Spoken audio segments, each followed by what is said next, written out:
You are standing just inside the shadow of the Porta Romana gate, where the massive wooden doors stand open to the morning. It is the year 1465, and Florence is in one of those long, quiet stretches between the storms of its great families. No one speaks of exiles or returns today. The only topic of conversation in the piazza is the quality of the new oil, and whether the river will stay low enough for the fulling mills. The air coming through the gate carries the scent of dust from the road leading south towards Siena, mixed with something richer and earthier, a smell of high pasture grass and animal warmth. A cart appears at the bend in the road pulled by two large white oxen with horns that curve gently inward like the arms of a lyre.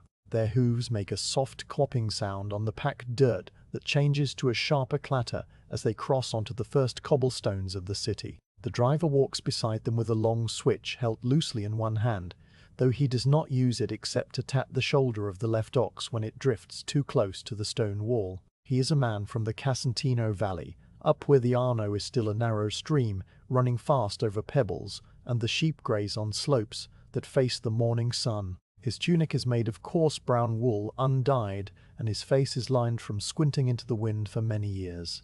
You watch him guide the cart through the gate and into the narrow street beyond where the buildings lean in close and the sound of the wheels echoes between the stone facades. The cart is loaded high with bales wrapped in rough sacking tied with hempen rope. These are the fleeces from the spring shearing brought down from the hills over the course of 3 days of slow travel. The wool has not been washed or sorted. It is still in its raw state, carrying with it the memory of the sheet themselves. The lanolin thick in the fibers giving the bales a slightly greasy feel, and that particular smell which fills the street as the cart passes by. A few men standing outside a vintner's shop step back to let it go by, and one of them rubs his nose, but says nothing because this is the smell of work and of money being made. The cart turns left at the corner where the shrine to St. John the Baptist has a small oil lamp burning with a steady yellow flame. It continues down a street that grows quieter the farther it goes from the main market square. You follow at a walking pace because the oxen do not hurry, and neither does anyone else in this part of the city at this hour. The shutters on the upper windows are still mostly closed though. Here and there, a woman leans out to shake a cloth and watch the wool go by. The sound of a baby crying comes from somewhere deep inside a stone house, and then stops, replaced by the cooing of pigeons that have nested in the terracotta tiles of the loggia across the way. The cart stops in front of a wide doorway with a low arch made of pietra serena, the grey stone that holds the weight of Florence. Above the door there is a wooden sign painted with a simple design of a sheep standing beneath a ball of yarn. The paint has faded to a soft blue and brown, but the shape is still clear. This is the bottega of Signor Aldo de Matteo, master dyer and member of the Arte della Lana, the Wool Guild. The doorway is open, and you can see into a ground floor space that is cool and dim after the brightness of the street. The floor is made of large, uneven flagstones worn smooth in the center from generations of feet shuffling back and forth. Against the back wall there are wooden racks holding skeins of wool in various stages of color, some pale gray, others a deep russet, and a few that glow with the particular yellow made from weld that was harvested near San Gimignano. But most of the racks are empty, waiting for the new wool that has just arrived. A young assistant named Marco comes out from the shadows, rubbing his hands on a cloth tucked into his belt. He is maybe 17, with hair that sticks up in the back from sleeping on it, and eyes that are still adjusting to the light. He nods to the driver without speaking and begins to untie the ropes that hold the bales in place. The knots are tight from the jostling of the road, and he works at them with patient fingers, picking at the hemp fibers until they loosen.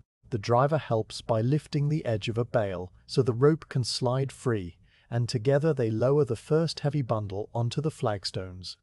The wool compresses with a soft whooshing sound, like a person settling into a deep chair. Marco drags the bale inside and sets it against the wall near a large willow basket that will be used later for sorting.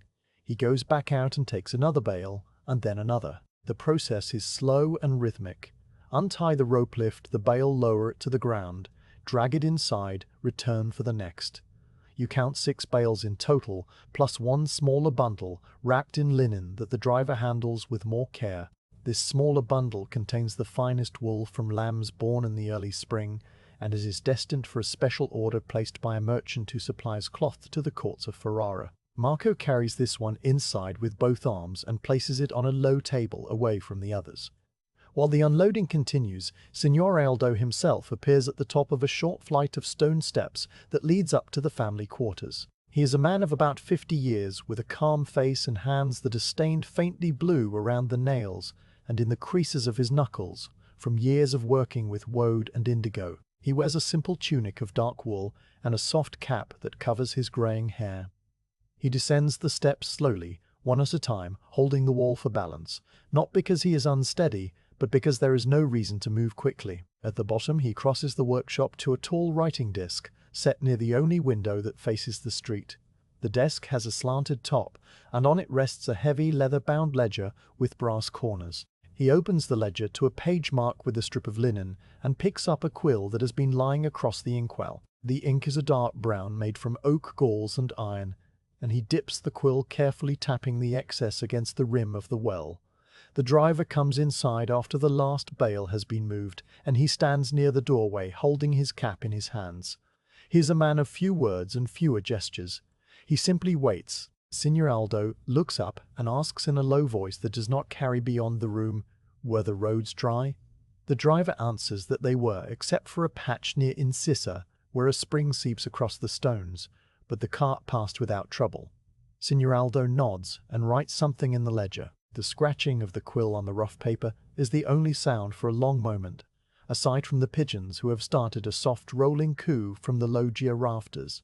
He asks about the condition of the fleeces, and the driver says they are good this year, with less burr and thistle than the last, because the shepherds moved the flock to higher pasture earlier in the season. Signor Aldo writes this down as well, his hand moving in slow, deliberate strokes. He does not smile, but there is a slight easing of the lines around his eyes, which is his way of showing satisfaction.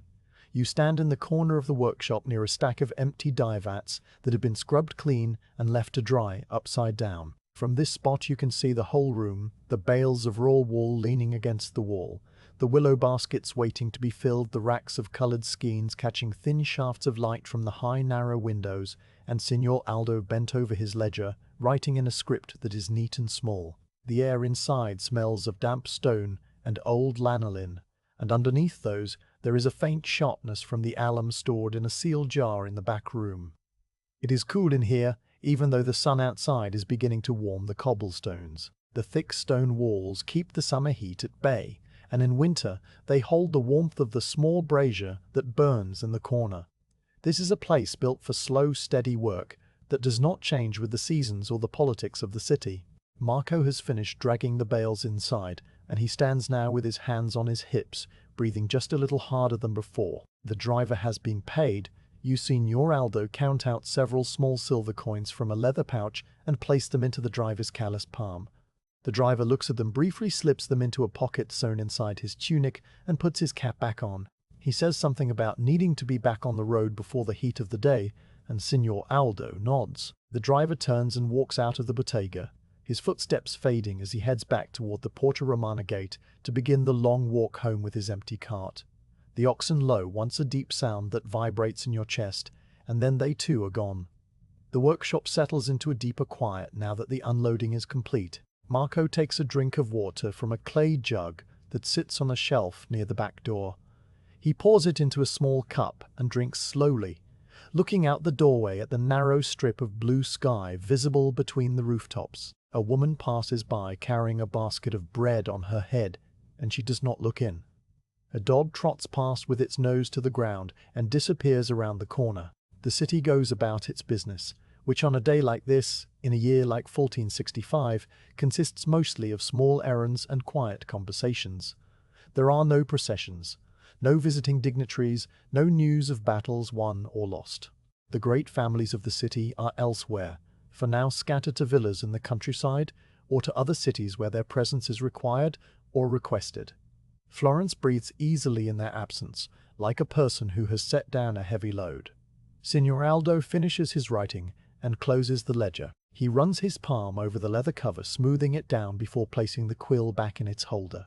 He turns to look at the bales of wool with an expression that is thoughtful but not hurried. He walks over to the nearest bale and crouches down his knees, making a soft popping sound that he ignores.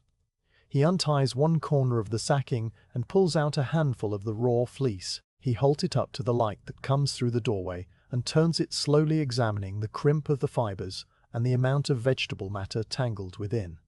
The wool is creamy white, with a slight yellowish tinge from the lanolin. He pulls at a few strands, testing their strength and length. They stretch and then spring back with a gentle curl. He nods to himself and tucks the sample back into the bale, retying the sacking with the same care with which it was originally bound. He stands up, brushing his hands together to knock off the bits of grass and dirt that have clung to his palms. The rest of the morning passes in small preparations.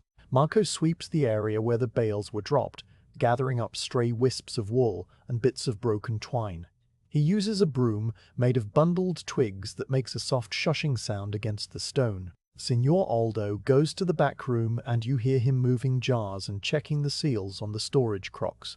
He emerges with a small clay bowl containing a handful of dried herbs that he crumbles between his fingers and sprinkles around the base of the bales. This is lavender and rosemary from the garden behind the Church of Santa Croce, and it is meant to discourage moths from finding the raw wool before it can be processed. The scent rises faintly sweet and green and mixes with the other smells of the workshop. Outside, the light begins to shift as the sun climbs higher. The shaft of light that falls through the front window moves slowly across the floor, marking the passage of time in a way that requires no clock. It crosses a crack between two flagstones, then the edge of a willow basket, then the leg of the writing desk. Marco finishes sweeping and puts the broom back in its corner. He takes a seat on a low three-legged stool near the door and leans his head back against the stone wall, closing his eyes. He is not sleeping exactly, but resting in that way that young men do when there is work ahead, but not quite yet. Signor Aldo returns to his desk and opens a smaller book, this one filled with recipes for dye baths, written in a hand even smaller and more careful than his own. He reads without moving except to turn a page every few minutes. The sound of the page turning is a soft whisper, like dry leaves skittering across stone. You notice the details of the room more clearly now that nothing is happening. The walls are whitewashed, but the white has aged to a warm cream color, with patches of darker gray where dampness has seeped through over the years. There is a small shrine set into a niche near the back, with a painted wooden figure of Saint Veronica holding her cloth. A single candle burns in a red glass cup before it, the flame steady and small. The wooden beams of the ceiling are dark with age and smoke, and in one corner a spider has built a web that catches the light and holds it like a tiny net made of silver thread. The spider sits motionless in the center, waiting. You wait too, though you are not sure for what. Perhaps only for the next small thing to happen, which it does eventually. A knock comes at the open door and a man steps inside without waiting for a response.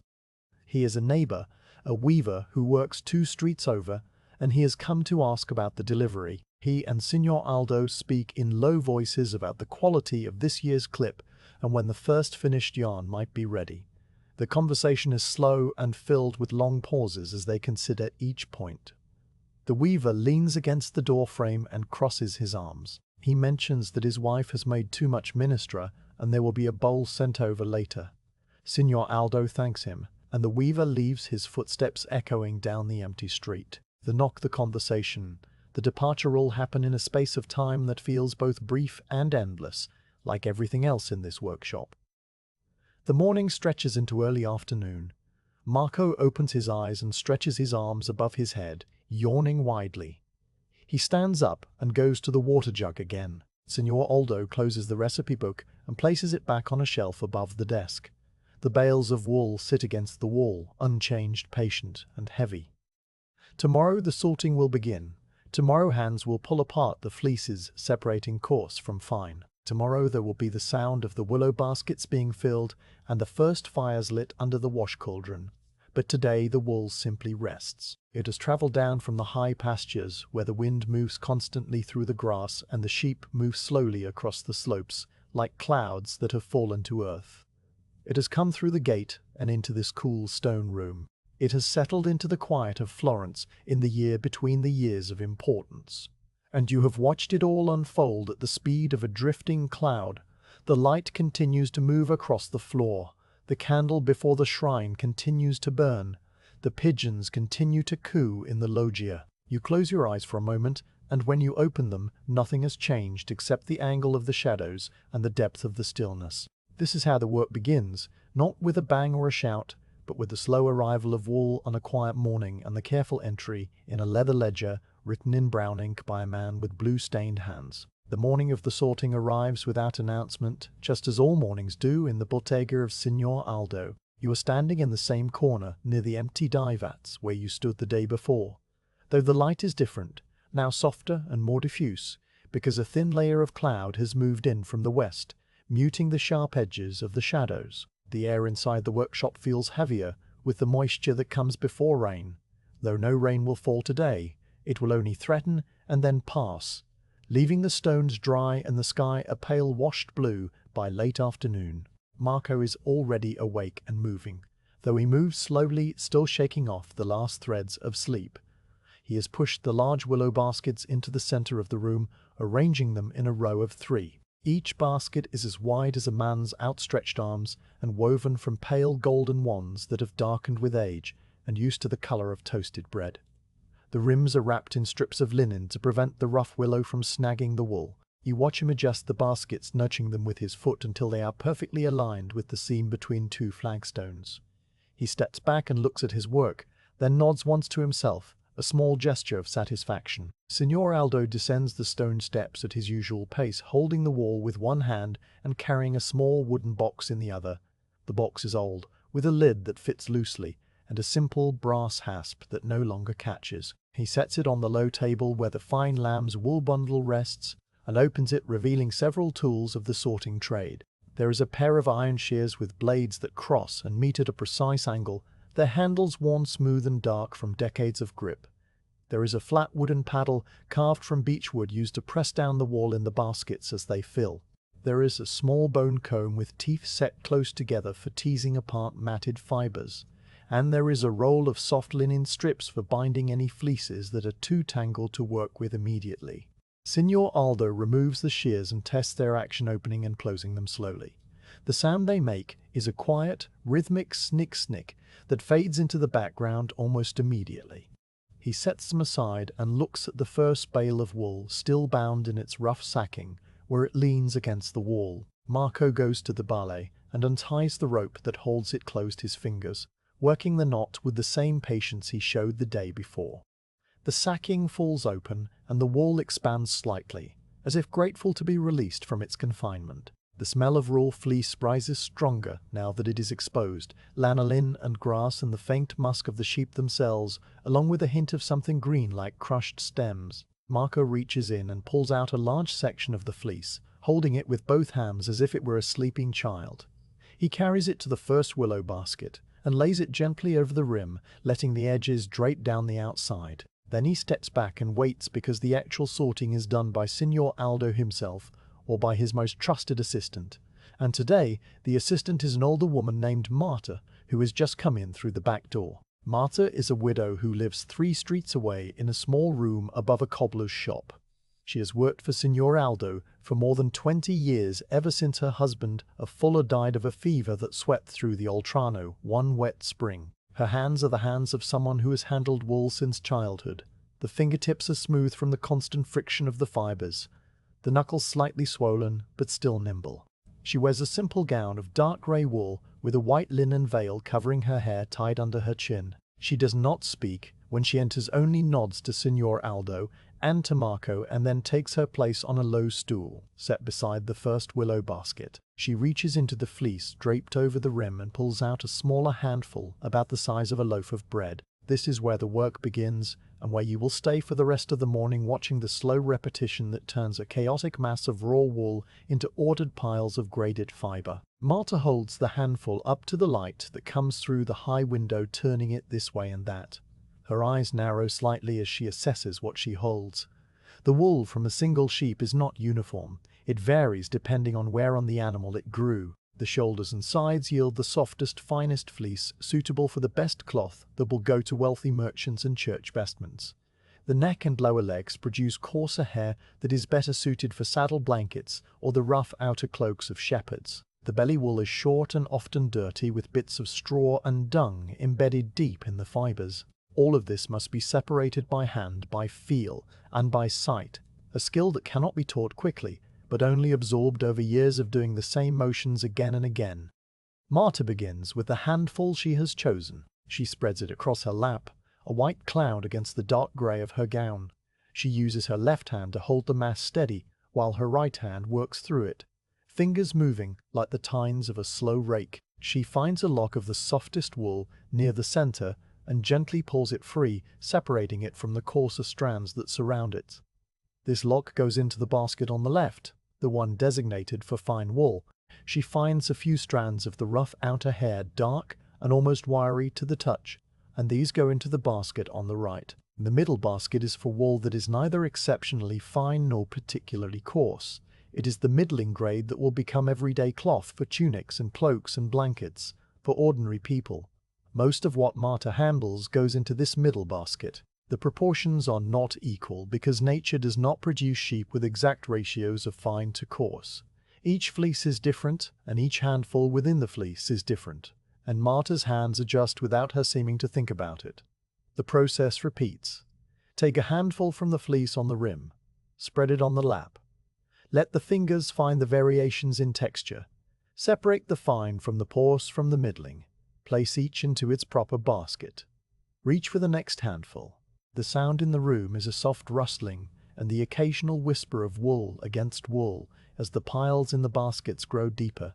Marco stands by the bale, and when the fleece on the rim is depleted, he pulls another section from the sacking and drapes it over the basket, replenishing the supply. He does this without being told, moving only when the moment requires it.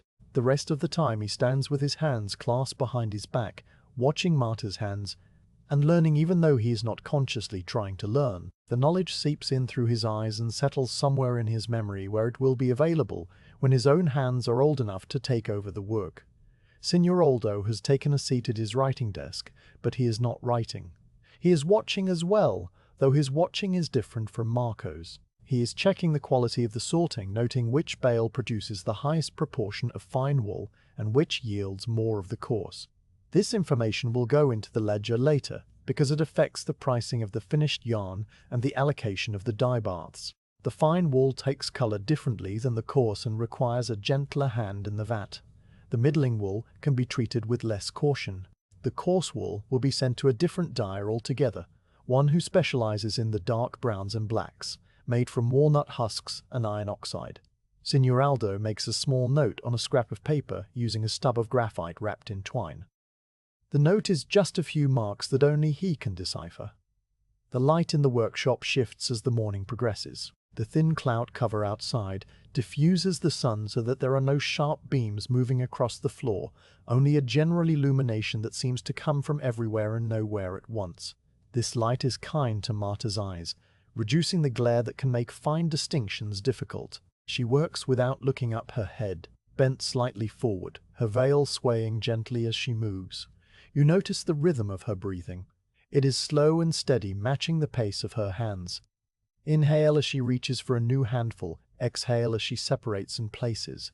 The world outside the workshop continues in its own quiet way. You hear the distant ring of a bell from the Badia Fiorentina, marking the hour of terci. The sound is faint, muffled by the stone walls and the narrow streets. A cart passes in the distance, its wheels rumbling over cobblestones, then fading. A woman calls out to someone in a voice that carries, but the words are lost. Inside the baskets, the wool begins to accumulate. The fine wool basket fills most slowly because there is less of it in each handful. The fibers are short and soft, with a delicate crimp that springs back when compressed. They are a creamy white with almost no yellow tinge, and they catch the light in a way that makes them seem to glow faintly. Marta handles this wool with extra care, never pulling or tugging, but easing the locks apart with a gentle twist of her fingers. When the pile in this basket reaches a certain height, Marco steps forward and uses the beechwood paddle to press it down, gently compacting the mass so that more can be added. The pressing is done with a slow, steady pressure, not a hard shove. The wool resists slightly, then yields, compressing by a few inches. Marco removes the paddle and steps back. The middling wool basket fills more quickly. This wool is still soft to the touch, but the fibers are longer and slightly coarser, with a crimp that is less pronounced. There is more vegetable matter in this grade, small bits of dried grass and thistle, and the occasional burr that clings stubbornly to the fibers. Marta picks these out with her fingernails, flicking them onto the floor, where they will be swept up later. The sound of the burrs hitting the stone is a tiny click-click, almost too soft to hear unless you were listening for it. She does not rush to remove them. Some will come out later during the washing and the carding, but the largest pieces must be removed now, or they will damage the fibers during the subsequent handling. The coarse wool basket fills fastest of all. This wool is dark in color, ranging from light gray to nearly black, depending on the sheep. The fibers are long and straight and wiry, and they lack the soft spring of the finer grades. Marta's fingers move more quickly through this material because the distinctions are more obvious. Coarse is coarse, and there is no need to hesitate. She pulls the rough locks free with a firmer grip and tosses them into the basket, where they land with a faint rustling sound. The coarse wool smells more strongly of the animal than the fine wool. The lanolin is thicker here, and the scent of the sheep's skin clings to the fibers. It is not an unpleasant smell, only a more intense one, like the difference between a whisper and a speaking voice. Time passes in the way it does when you are watching repetitive work. At first you are aware of each individual motion, the reach, the spread, the separation, the placement. But after a while the individual motions blur into a continuous flow, and you stop noticing the parts and see only the whole. Marta's hands become like the hands of a musician playing a piece she has played 1,000 times before. There is no hesitation, no moment of decision. The fingers know what to do before the mind has time to form a thought. This is the state that comes from years of practice, and it is deeply calming to watch. Your own breathing slows to match hers. The warmth of the workshop, the soft rustling of the wool, the faint smell of lavender and rosemary from the herbs scattered the day before, all combine to create a cocoon of stillness within the stone walls. At some point, Signore Aldo rises from his desk and walks over to the baskets. He reaches into the fine wool basket and pulls out a small tuft, holding it up to the light, as he did with the raw bale the day before. He rubs the fibers between his thumb and forefinger, feeling the softness and the length.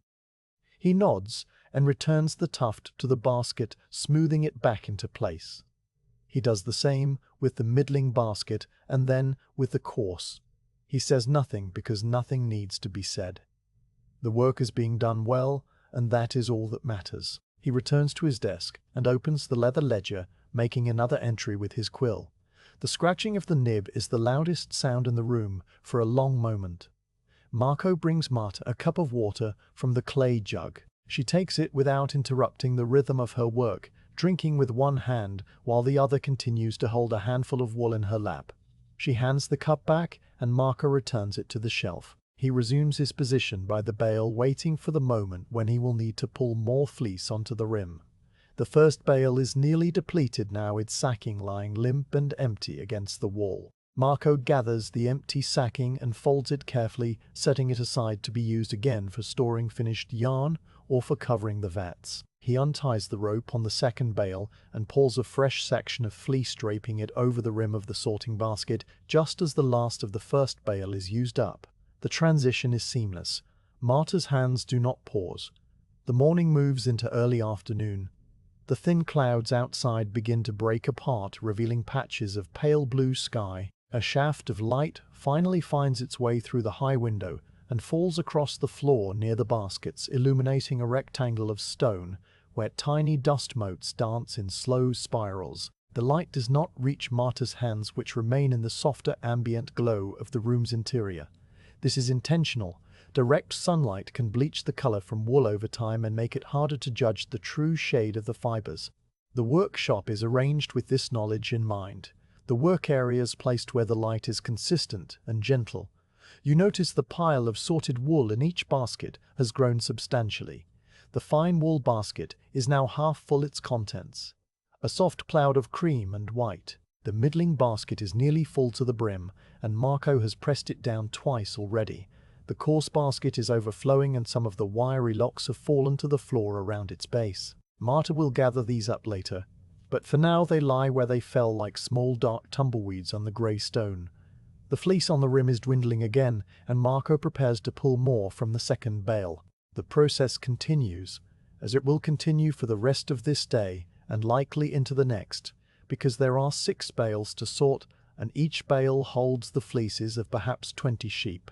The work is slow by necessity. Speed would mean mistakes, and mistakes in sorting mean cloth of inconsistent quality, which no dyer of reputation can afford.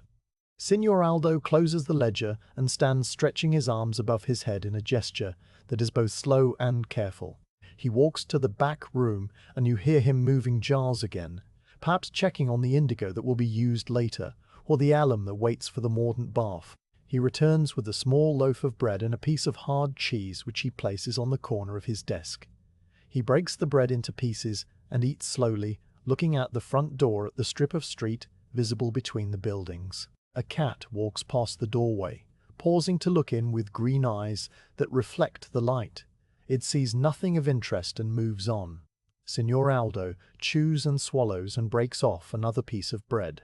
Marta pauses in her work for the first time since she began. She stands up from her stool, pressing her hands against her lower back and arching slightly to ease the stiffness that comes from sitting in one position for hours. She walks to the water jug and pours herself a cup, drinking it slowly, while looking at the baskets with an appraising eye.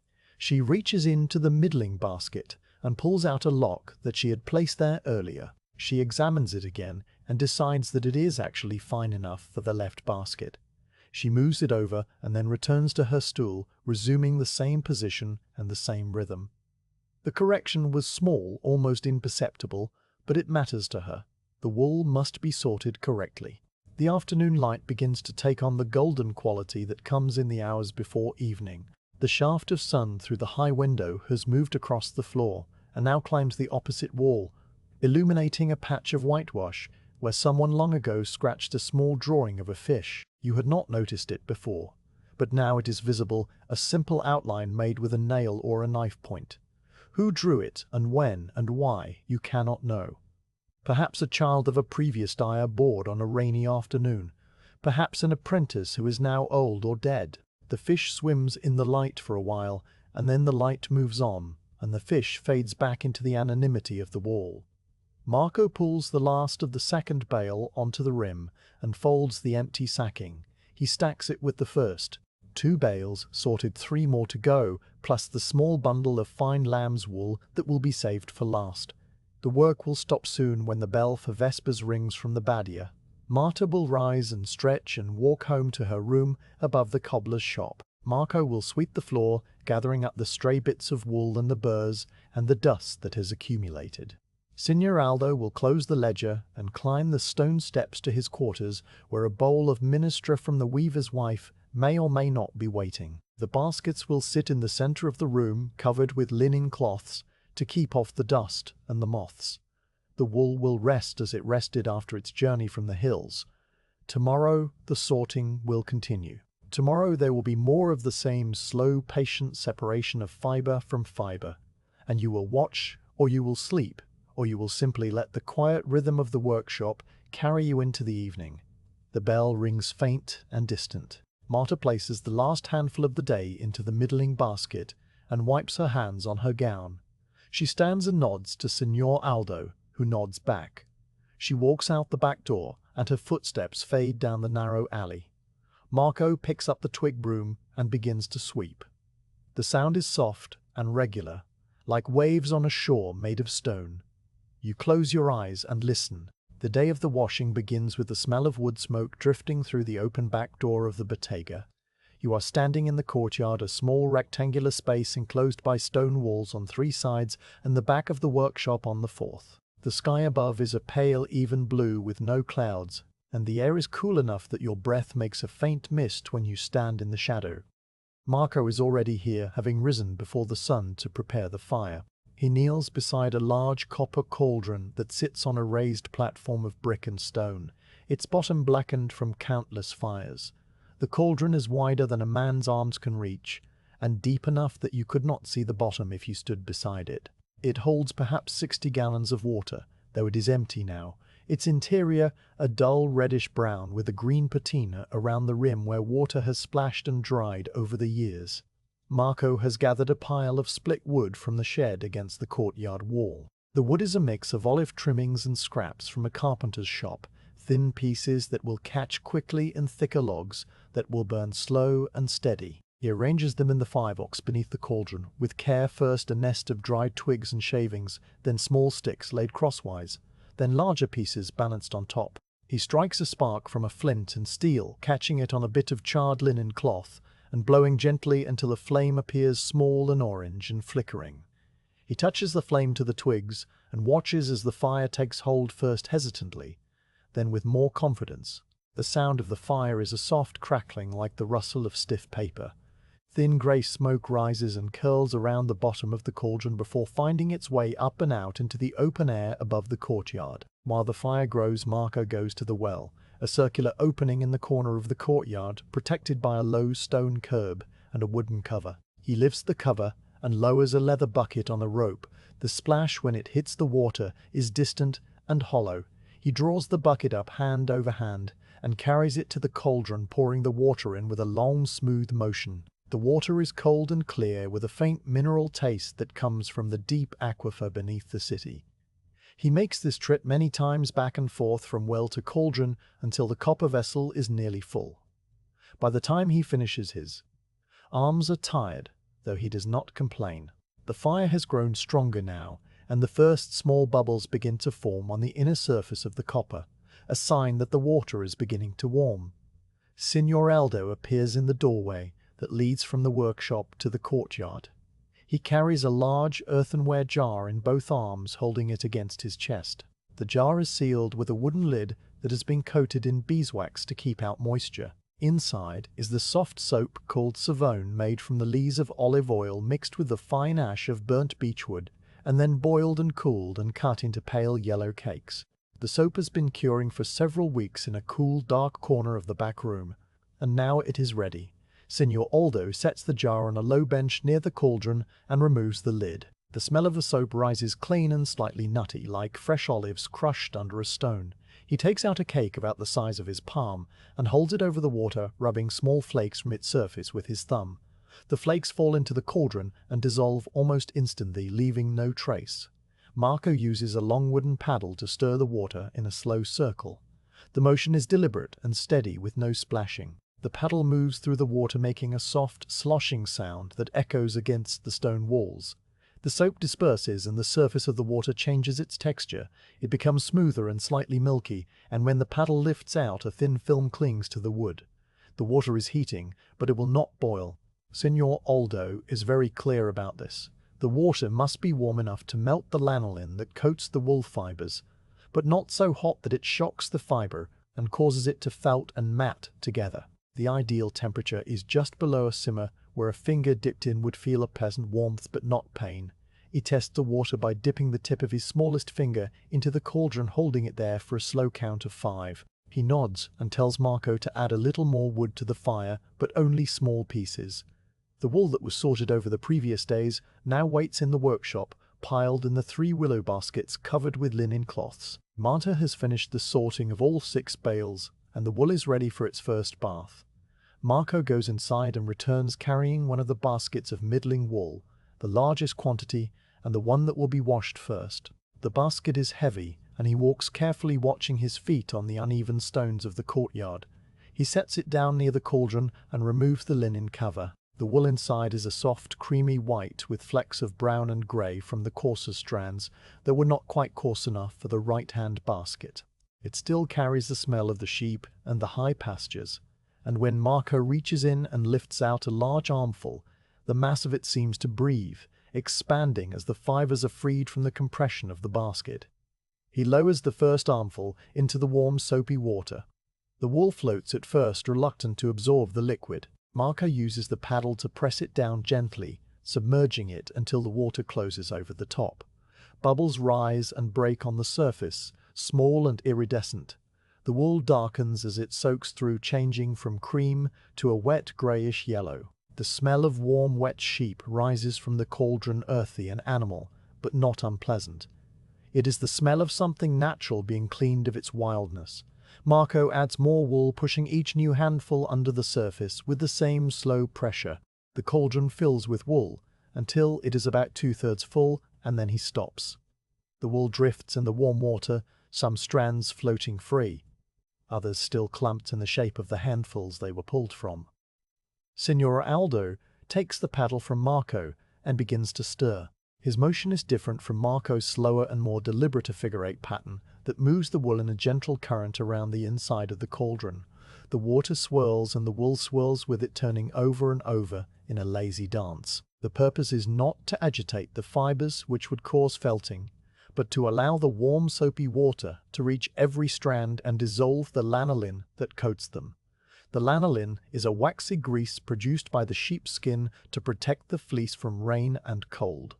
It is what gives raw wool its distinctive smell and its slightly sticky feel. In the warm water, the lanolin melts and separates from the fibers, rising to the surface in tiny droplets that merge into a thin, oily film. This film catches the light and shimmers faintly with rainbow colors before breaking apart and disappearing. You stand in the doorway, watching the slow rotation of the wool in the cauldron. The courtyard is warm now from the fire and the steam that rises from the water. The steam carries the smell of wet wool and olive oil soap and a faint smokiness from the burning wood. It condenses on the cool stone walls, leaving a damp sheen that darkens the grey to almost black. A single bee wanders in from somewhere over the wall, drawn perhaps by the warmth or the smell. It circles the courtyard twice and then leaves, finding nothing of interest. The sound of the city is distant here. A dog barking far away, the faint ring of a blacksmith's hammer from the next street over the call of a vendor selling chestnuts near the church of Santa Croce. These sounds reach you as if from another world, a world that has nothing to do with the quiet courtyard and the swirling wool and the patient hands of Signor Aldo. The wool soaks in the warm bath for a long time. Signor Aldo stirs occasionally, passing the paddle through the water in that same figure-8 pattern. Between stirrings, he stands with the paddle resting against the rim of the cauldron, watching the surface of the water. He is looking for the right moment when the lanolin has been fully released and the wool is clean. This cannot be rushed. Too little time and the grease remains clogging the fibers and preventing them from taking the dye evenly. Too much time in the warm water and the fibers themselves begin to weaken, losing some of their natural strength and elasticity. The right moment is known by feel and by sight and by the particular way the water moves when the paddle is drawn through it. After perhaps half an hour, by the water clock inside the workshop, Signor Aldo reaches into the cauldron and pulls out a small lock of wool. He squeezes it gently between his fingers and sniffs it. The strong animal smell is gone, replaced by the clean scent of soap and wet fiber. He nods and hands the lock to Marco, who sets it aside on the bench. The next step is to remove the wool from the soapy water. This is done with a large wooden fork with tines spaced wide apart so as not to catch and pull the fibers. Marco uses the fork to lift the wool out of the cauldron in dripping masses and transfer it to a second large vessel, a wide, shallow tub made of cypress wood that sits on the ground nearby.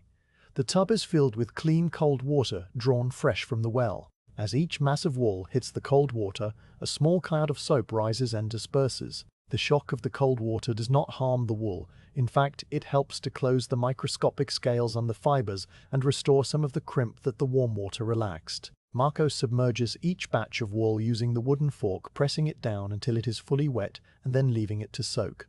The cold water rinse will remove the last traces of soap and any remaining loose dirt. When all the wool from the first batch has been transferred to the cypress tub, Signor Aldo checks the rinse water.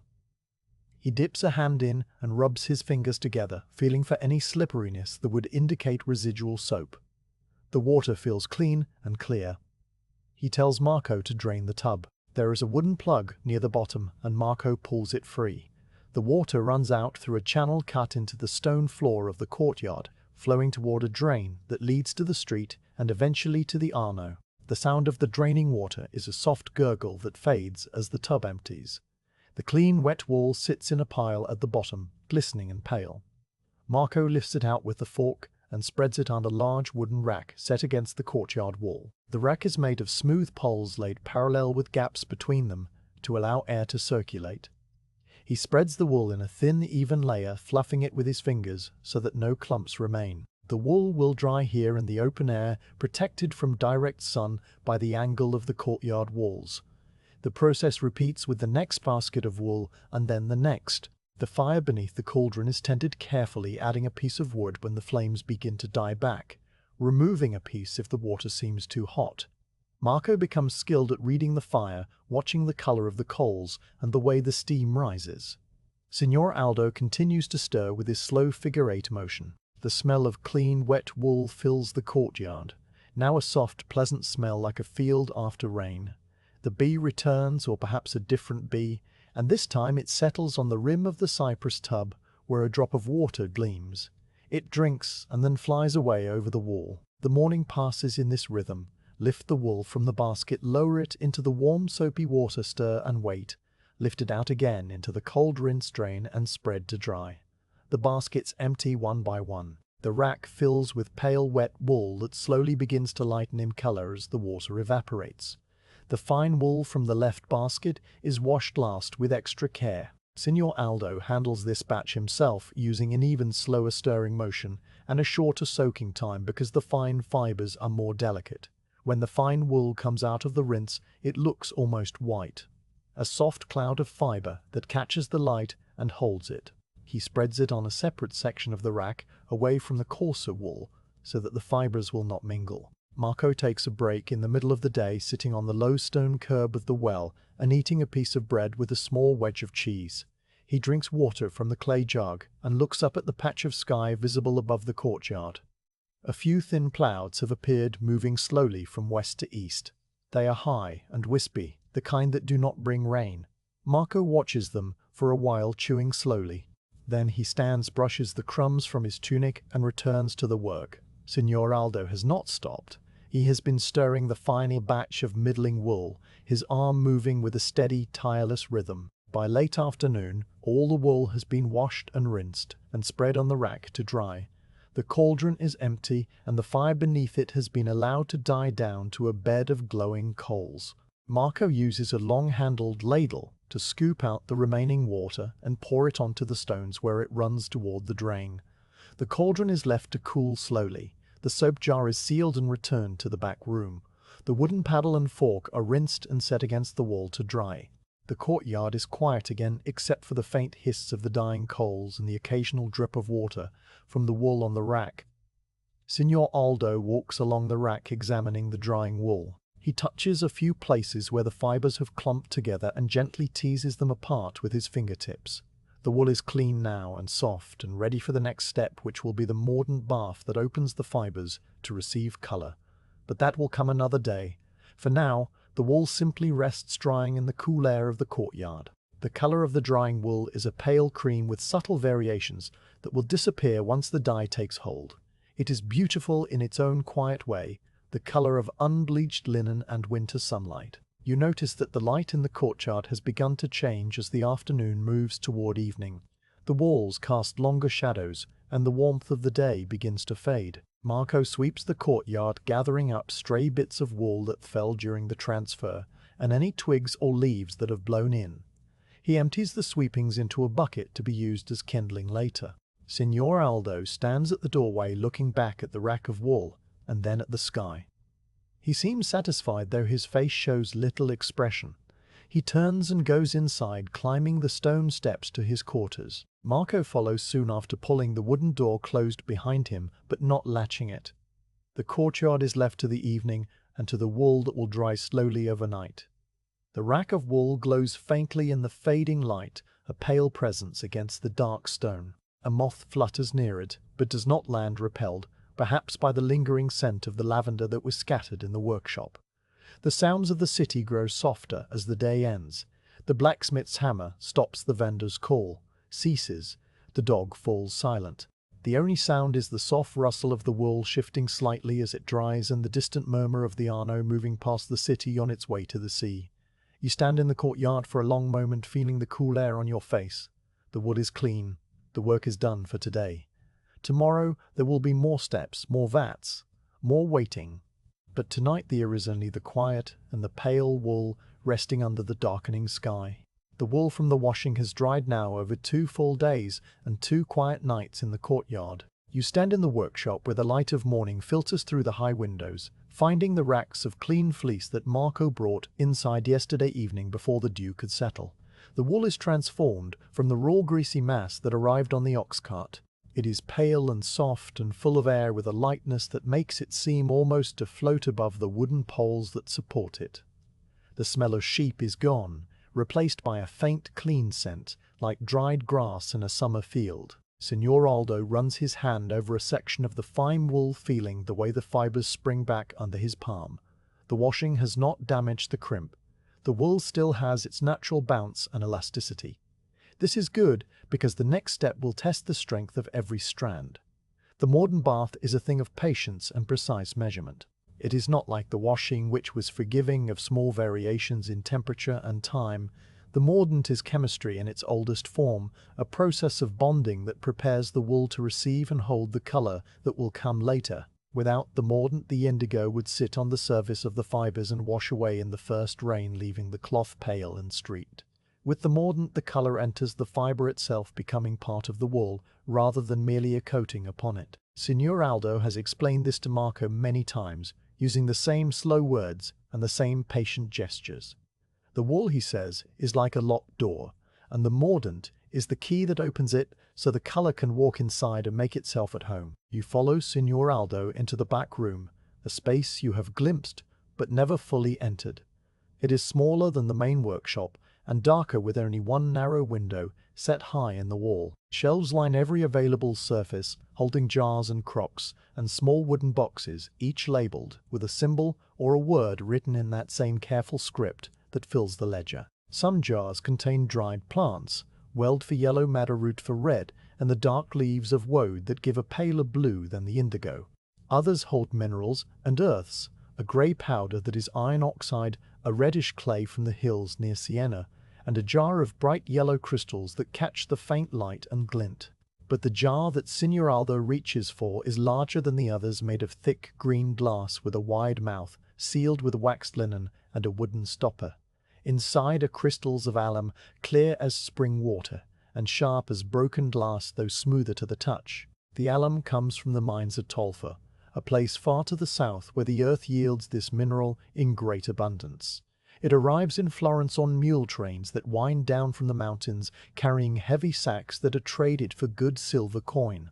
The Arte della Lana regulates the alum trade carefully because it is essential to the cloth industry that makes Florence rich. Every dyer must buy his alum from the official sources, and the quality is consistent year after year. Signor Aldo opens the green glass jar and pours a quantity of the crystals into a small brass scale that hangs from a hook on the wall. He adds or removes tiny pieces until the balance arm settles perfectly horizontal. The amount is determined by the weight of the wool that will be treated. Too little alum and the dye will be weak and uneven. Too much and the wool will become harsh and brittle. The ratio is 1 part alum to 4 parts wool, a proportion that Signor Aldo has used for 30 years and never had cause to change. Marco has prepared a fresh vat in the courtyard. This vat is different from the cauldron used for washing. It is a tall, narrow vessel made of cypress wood bound with iron hoops, and it stands on a low platform so that the bottom is easy to reach. It has been scrubbed clean and rinsed twice with water from the well. Marco fills it now using the same leather bucket, and the same patient trips back and forth across the courtyard stones. The water is cold and clear, and the vat fills slowly with a soft rushing sound that echoes against the walls. When the vat is about 2/3 full, Signor Aldo comes out carrying the brass scale with its measured alum in a small wooden bowl. He tips the crystals into the bowl and then walks to the vat, pouring them in with a slow, steady hand. The alum crystals sink through the water, leaving faint trails of disturbance that fade almost immediately. He takes the long paddle, the same one used for the washing, and begins to stir with that familiar figure-8 motion. The crystals dissolve slowly, releasing no color, no cloud, only a slight sharpening of the water's clarity, as if the light passing through it has been polished. The mordant bath is ready, but it must sit for a while to let the alum distribute evenly through the water. Signor Aldo leaves the paddle resting against the rim and goes back inside to the workshop, where the dried wool waits. Marco follows, and together they begin to gather the wool from the rack. They handle it gently, lifting each section and placing it into a large willow basket that has been lined with a clean linen cloth. The wool makes no sound as it settles into the basket, only a soft whisper of fiber against fiber. When the basket is full, Marco carries it to the courtyard and sets it beside the cypress vat. He returns for another basket and then another until all the wool that will be mordanted today is gathered near the vat. There is a pause, then a stillness in which Signor Aldo looks at the surface of the water in the vat, checking for any sign that the alum has not fully dissolved. He sees none. The water is clear and still and waiting. The immersion of the wool into the mordant bath is a slow, deliberate act. Signor Aldo takes a hank of the fine wool, a loose bundle, tied loosely with a strand of itself, and lowers it into the water. The wool resists at first floating on the surface as it did in the washing bath, but then it begins to absorb the water and sink. He uses the paddle to guide it down, pressing gently until the wool is fully submerged. The water closes over it without a sound. He adds another hank and another, each one sinking slowly into the clear liquid. The wool in the vat looks different than it did in the soapy water. The alum solution does not cloud or change color, so the fibers remain visible, pale and ghostly through the clear medium. They drift slightly in the gentle currents created by the submersion, settling into place like snow falling to the bottom of a pond. When all the wool for this batch is in the vat, Signor Aldo uses the paddle to arrange it, making sure that no part is compressed or trapped. The wool should float freely, with the water able to reach every fiber from every side. He pushes down any strands that have risen to the surface, and then he stops. The active part of the mordanting is over. Now comes the waiting, which is the longest part and perhaps the most important. The wool will sit in the alum bath for the better part of the day, from mid-morning until late afternoon. During this time, the alum ions will attach themselves to the wool fibers, forming a bridge between the protein of the wool and the dye molecules that will come later. This is the key that turns in the lock, the hand that opens the door. It happens invisibly at a scale too small for the eye to see. You watch the vat and see nothing at all happening, only the pale shapes of the wool suspended in the clear water and the occasional tiny bubble that rises from somewhere deep within the fibers and breaks on the surface with a sound too soft to hear. The courtyard settles into its waiting quiet. Marco sits on the stone curb of the well, with his back against the warm wall, his eyes half closed. He is not sleeping, only resting in that way that fills the spaces between tasks. Signor Aldo returns to the workshop, and you hear the scratch of his quill as he makes an entry in the ledger, recording the weight of the wool and the amount of alum used. The sound is intermittent, with long pauses between each stroke. A pigeon lands on the top of the courtyard wall and struts back and forth, cooing softly. It stops and tilts its head, looking down at the vat with one orange eye. It sees nothing of interest and flies away. The sun climbs higher and the patch of sky above the courtyard deepens to a richer blue. The shadow of the eastern wall creeps slowly across the stones, shrinking as noon approaches. You find a place to sit on the low step that leads from the workshop into the courtyard. The stone is cool through your clothing and you lean back against the doorframe. The air smells of clean wool and the faint mineral sharpness of the alum, which is not unpleasant, only different, a clean scent like rain on dry earth. The sounds of the city continue in their distant way. A cart passing on the next street, the cry of a vendor selling ribbons, and thread the laughter of children playing somewhere near the river. These sounds reach you as if through water, muffled and softened by the stone walls and the quiet of the courtyard. You watch the vat and the motionless wool within it. Nothing changes. The water remains clear. The wool remains pale. The minutes pass and become an hour, and then another hour. At midday, Marco rises and goes inside, returning with bread and a few dried figs. He offers some to Signor Aldo, who takes a fig and eats it slowly, standing in the doorway. Marco eats his bread sitting on the well curb again, chewing with the same unhurried rhythm that marks everything in this place. He drinks water from the clay jug and pours a little into his palm to splash on his face. The day is warm but not hot, with a gentle breeze that moves across the courtyard from time to time, stirring the surface of the water in the vat into tiny ripples that catch the light. The wool shifts almost imperceptibly in response, a slow dance that you might miss if you blinked. You do not blink. You watch the wool and the water and the light. Signor Aldo checks the vat once in the early afternoon. He dips his hand into the water not to touch the wool, but to feel the temperature. The alum bath should remain cool. Warmth is not needed for this step and could in fact cause the wool to felt slightly if the water became too warm. The courtyard walls keep the vat shaded through most of the day, and the water stays at a steady coolness that is just right.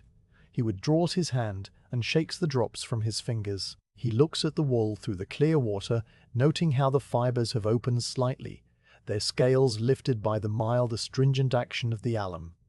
This is what he wants to see, a subtle change in the texture of the fiber that signals readiness for the dye. But it is not ready yet. More time is needed. He returns to the workshop and the scratching of the quill resumes. The afternoon stretches out long and slow. You notice details that you had not seen before. The pattern of cracks in the stone wall, the small green moss growing in the shaded corner near the drain, the way the copper cauldron from the washing still sits on its brick platform, with a faint bloom of green patina on its lower edge.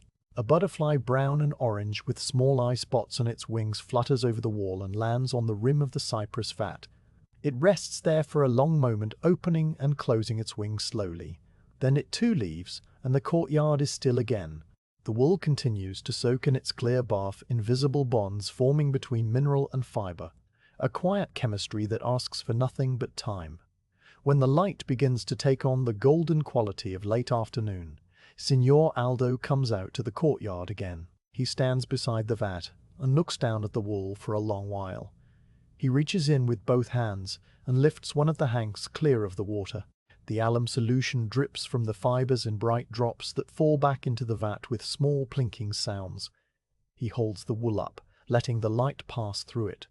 The fibers are plump with water, and they gleam with a faint, silvery sheen that was not there before. He squeezes gently and feels the texture, which is slightly firmer than it was before the bath, but still soft and supple. The mordant has done its work. He nods and lowers the hank back into the vat. It is time to remove the wool. Marco brings the wooden fork and a second cypress tub, this one empty and clean. He positions the tub near the vat. Signor Aldo uses the fork to lift each hank of mordanted wool from the alum bath and transfer it to the empty tub. The wool lands with a wet, heavy sound and water pools in the bottom of the tub. When all the wool has been moved, Signor Aldo takes the tub and tilts it slightly, letting the excess alum solution drain back into the vat. This solution can be reused for another batch with a small addition of fresh alum. Nothing is wasted in the dyer's workshop. The wool sits in the drain tub, a mass of pale, wet fibers that look almost the same as they did before, except for that faint silvery sheen that catches the light. The mordanted wool does not need to be rinsed. The alum is meant to stay in the fibers, and rinsing would remove it, undoing the work of the long afternoon. Instead, the wool will be allowed to dry slowly in the air, with the alum fixed firmly in place.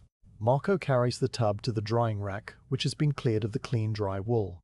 He lifts each hank and spreads it over the wooden poles, arranging the fibers so that air can circulate freely. The wool drips, slowly leaving dark spots on the stones below that would evaporate by morning. The rack fills with the wet hanks, each one a pale ghost of the color it will become. They hang in the fading light, like a row of silent banners waiting for the next chapter of their transformation. The sun drops below the level of the courtyard walls, and the shadows merge into a general dimness. Signor Aldo walks around the courtyard one last time, checking that everything is in order. The fire under the washing cauldron is long cold, and the cauldron itself is covered with a wooden lid. The vat of alum solution is covered as well, with a cloth stretched over the top to keep out dust and leaves. The drying rack stands against the wall with its burden of mordanted wool. Marco sweeps the courtyard, gathering up a few stray bits of wool and a dried leaf that has blown in from somewhere. The broom makes its soft shushing sound on the stones. When he finishes, he leans the broom against the wall and goes inside. Signor Aldo lingers inside. Signor Aldo lingers in the doorway for a moment, looking back at the courtyard. The wool on the rack is barely visible now, only a paleness against the darker stone. He turns and goes inside, and you hear the sound of the wooden shutters being slid into place across the front of the workshop. The sound is a soft rumble of wood on wood, followed by the click of the latch falling into place. The workshop is closed for the night. The mordanted wool will hang in the darkness, slowly giving up its moisture to the cool night air. Tomorrow, or perhaps the day after, when the wool is completely dry, it will be ready for the indigo vat. But that is a story for another evening. For now, there is only the quiet courtyard, the pale wool on the rack, and the faint mineral scent of alum fading into the smell of stone and evening air.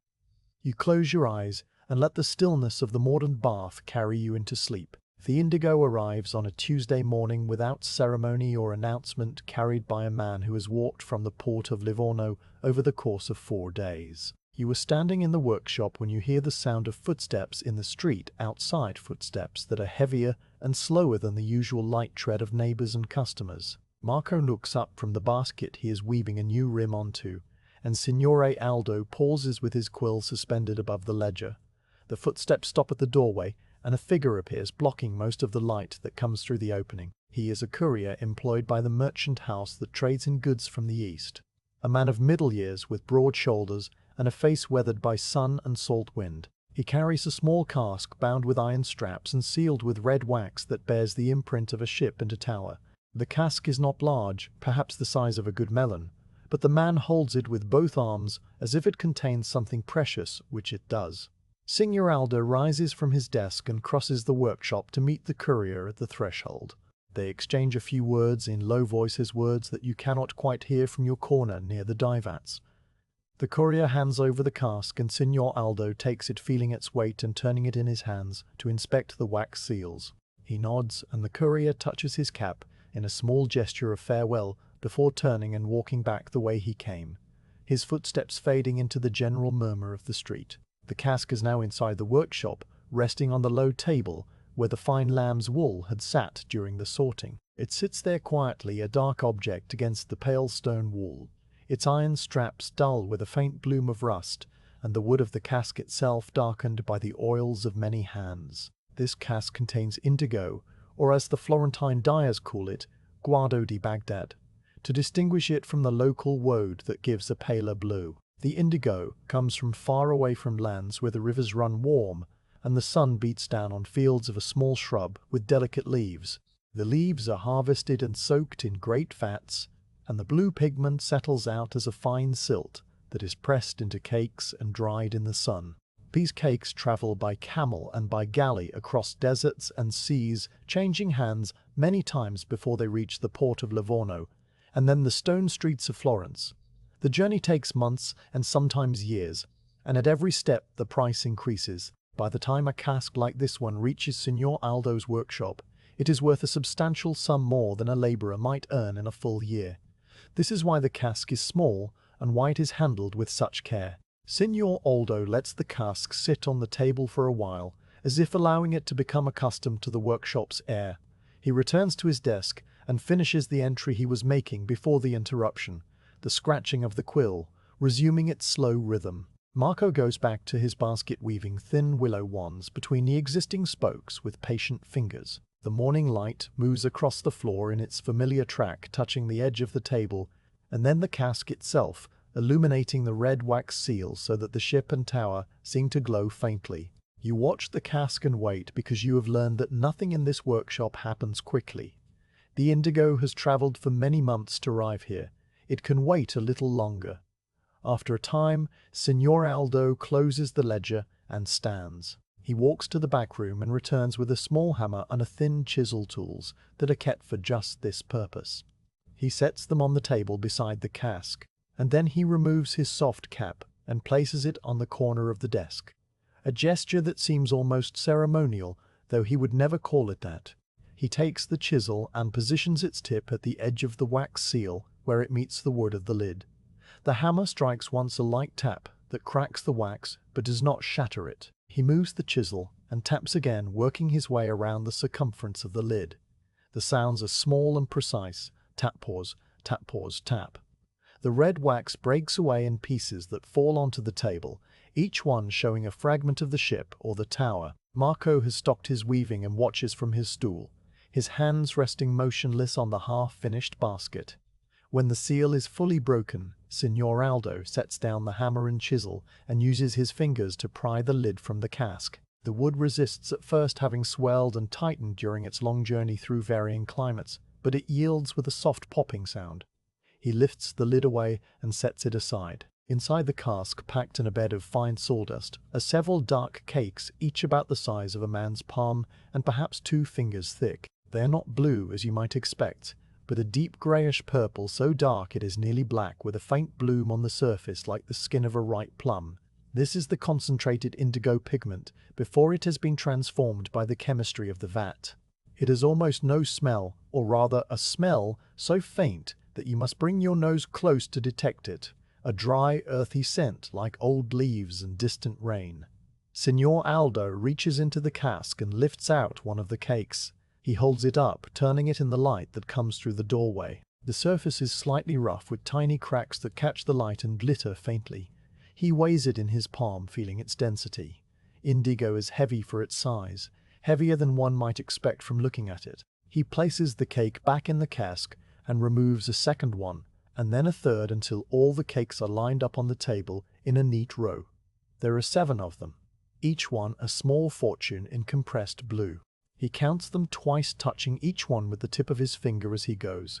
Satisfied, he picks up the first cake and carries it to the back room where the grinding mortar waits. The mortar is a large bowl, carved from a single block of dark grey stone, its interior worn smooth and slightly concave from years of use. It sits on a low, sturdy table in the corner of the back room, where the light from the high window falls in a pale rectangle. Beside it rests the pestle, a heavy cylinder of the same dark stone, with a rounded end that fits perfectly into the curve of the mortar. Signor Aldo places the indigo cake into the mortar and picks up the pestle. He does not strike the cake or smash it with force.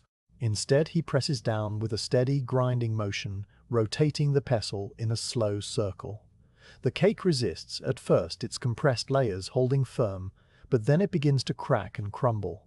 The sound is a low, gritty crunching like footsteps on fine gravel. He works the pestle around and around, pausing occasionally to scrape the sides of the mortar with a small wooden spatula, pushing the broken pieces back into the center. Marco has come to stand in the doorway of the back room, watching the grinding with the same quiet attention he gives to all the tasks he is learning. Signor Aldo does not send him away. The boy will need to know how to do this someday. The grinding continues for a long time with no change in pace or pressure. The dark cake breaks down into smaller and smaller pieces, then into a coarse gravel, then into a fine gritty powder. The color of the powder is a dull gray, with faint hints of purple visible only when the light catches it at a certain angle. It looks like nothing so much as crushed slate or the dust from a stone-cutter's yard. It is hard to believe that this grey dust contains within it the deep, brilliant blue of a Tuscan twilight. But you have seen the finished cloth, and you know that it does. When the first cake has been reduced to a fine, even powder, Signor Aldo tips the mortar and pours its contents into a small ceramic bowl that Marco holds ready. The powder slides out in a smooth stream, leaving a faint grey residue on the stone. The bowl is set aside, and the second cake goes into the mortar. The grinding begins again. The same slow rotation, the same gritty sound, the same patient pressure. The morning passes in this rhythm: grind, pour, grind, pour, grind, pour. The 7 cakes become 7 bowls of grey powder lined up on the back room shelf, each one identical to the next. The back room fills with the dry, earthy scent of the crushed indigo, a smell that will linger in the stone walls for days and become part of the workshop's permanent atmosphere. The next step is the sifting. Signor Aldo takes down a fine sieve from a hook on the wall, a circular frame of beechwood with a mesh made of silk thread stretched tight across it. The silk came from Lucca, where the best silk weavers work, and it is fine enough that only the smallest particles of pigment can pass through. He sets the sieve over a clean ceramic bowl and takes the first bowl of ground indigo. Using a small wooden scoop, he transfers a portion of the powder into the sieve. Then he begins to shake the sieve with a gentle side-to-side motion. The fine powder falls through the silk mesh in a soft grey rain, settling in the bowl below, with a sound like the faintest whisper. The larger particles that cannot pass through remain in the sieve, a dark, gritty residue that catches the light. These larger pieces will be returned to the mortar and ground again, because every bit of the precious indigo must be used. Marco takes over the sifting after watching for a while. His hands are younger and steadier, and he learns the right motion quickly, not too fast, which would send powder into the air, and not too slow, which would try the patience even of this unhurried workshop. The sieve moves back and forth in a gentle rhythm, and the fine powder accumulates in the bowl below, growing deeper and softer with each pass. The rejected particles go back into the mortar, and Marco works the pestle around a few more times, reducing them further, before adding them to the next batch for sifting. The process repeats until all 7 bowls of ground indigo have been sifted and resifted, and the result is a single large bowl of powder so fine that it feels like silk between the fingers. The color is still that dull gray, with a faint purple undertone, a color that seems to hold its secret tightly. Signor Aldo takes a pinch of the sifted powder and rubs it between his thumb and forefinger. He holds his fingers up to the light, examining the way the powder clings to the ridges of his skin. He nods and brushes his fingers clean over the bowl. The powder is ready. He covers the bowl with a piece of fine linen, tying it down with a length of twine to keep out dust and moisture. The bowl goes onto a high shelf in the back room, where it will wait until the vat is prepared. The empty cask with its broken seal and scattered sawdust remains on the low table in the main workshop. Marco will use the sawdust as kindling for the next fire, and the cask itself will be saved to hold something else, perhaps dried herbs or small tools. Nothing is wasted. The afternoon light has begun to soften by the time the work is done. Signor Aldo washes his hands in a small basin of water that Marco brings from the well, scrubbing away the grey dust that has settled into the creases of his knuckles. The water turns a pale milky colour and then clears as he rinses. He dries his hands on a cloth and walks to the doorway of the workshop, looking out at the street. The city moves past in its usual quiet way. A woman with a basket of vegetables, a boy driving a small flock of geese toward the market, an old man leaning on a stick and stopping to rest against the wall of the building opposite. None of them know that inside this modest bottega a small fortune in indigo has just been prepared, or that soon the vats will be alive with the quiet chemistry that turns grey dust into the blue of the virgin's robe and the merchant's finest cloak. They pass by, and their footsteps fade, and the street returns to stillness. You stand in the back room for a moment longer, looking at the covered bowl on the high shelf. The room smells of indigo dust and old stone, and the faint sweetness of the dried herbs that hang from the rafters. The mortar and pestle sit clean and ready on their table. The sieve hangs from its hook, the bowls are stacked neatly. Everything is in its place, waiting for the next step. The arrival of the indigo is complete. It came from far away across deserts and seas, carried by men who will never see the blue cloth that their burden will become. It arrived as a dark cake in a sealed cask, and now it rests as a fine grey powder in a linen-covered bowl. The transformation is not yet finished, but one stage has ended, and another will begin when the time is right. Signor Aldo returns to his desk and opens the ledger again. He dips his quill and writes a careful entry, noting the arrival of the indigo and its quantity and the condition of the cakes. The scratching of the nib is the only sound in the workshop, aside from the cooing of the pigeons in the loggia. Marco has gone back to his basket, weaving the willow wands, bending and twisting under his patient fingers. The light continues to move across the floor, and the day continues to pass in its slow, unhurried way. You find your place in the corner near the empty vats, and you settle there, letting the quiet of the workshop wrap around you like a blanket. The indigo is here.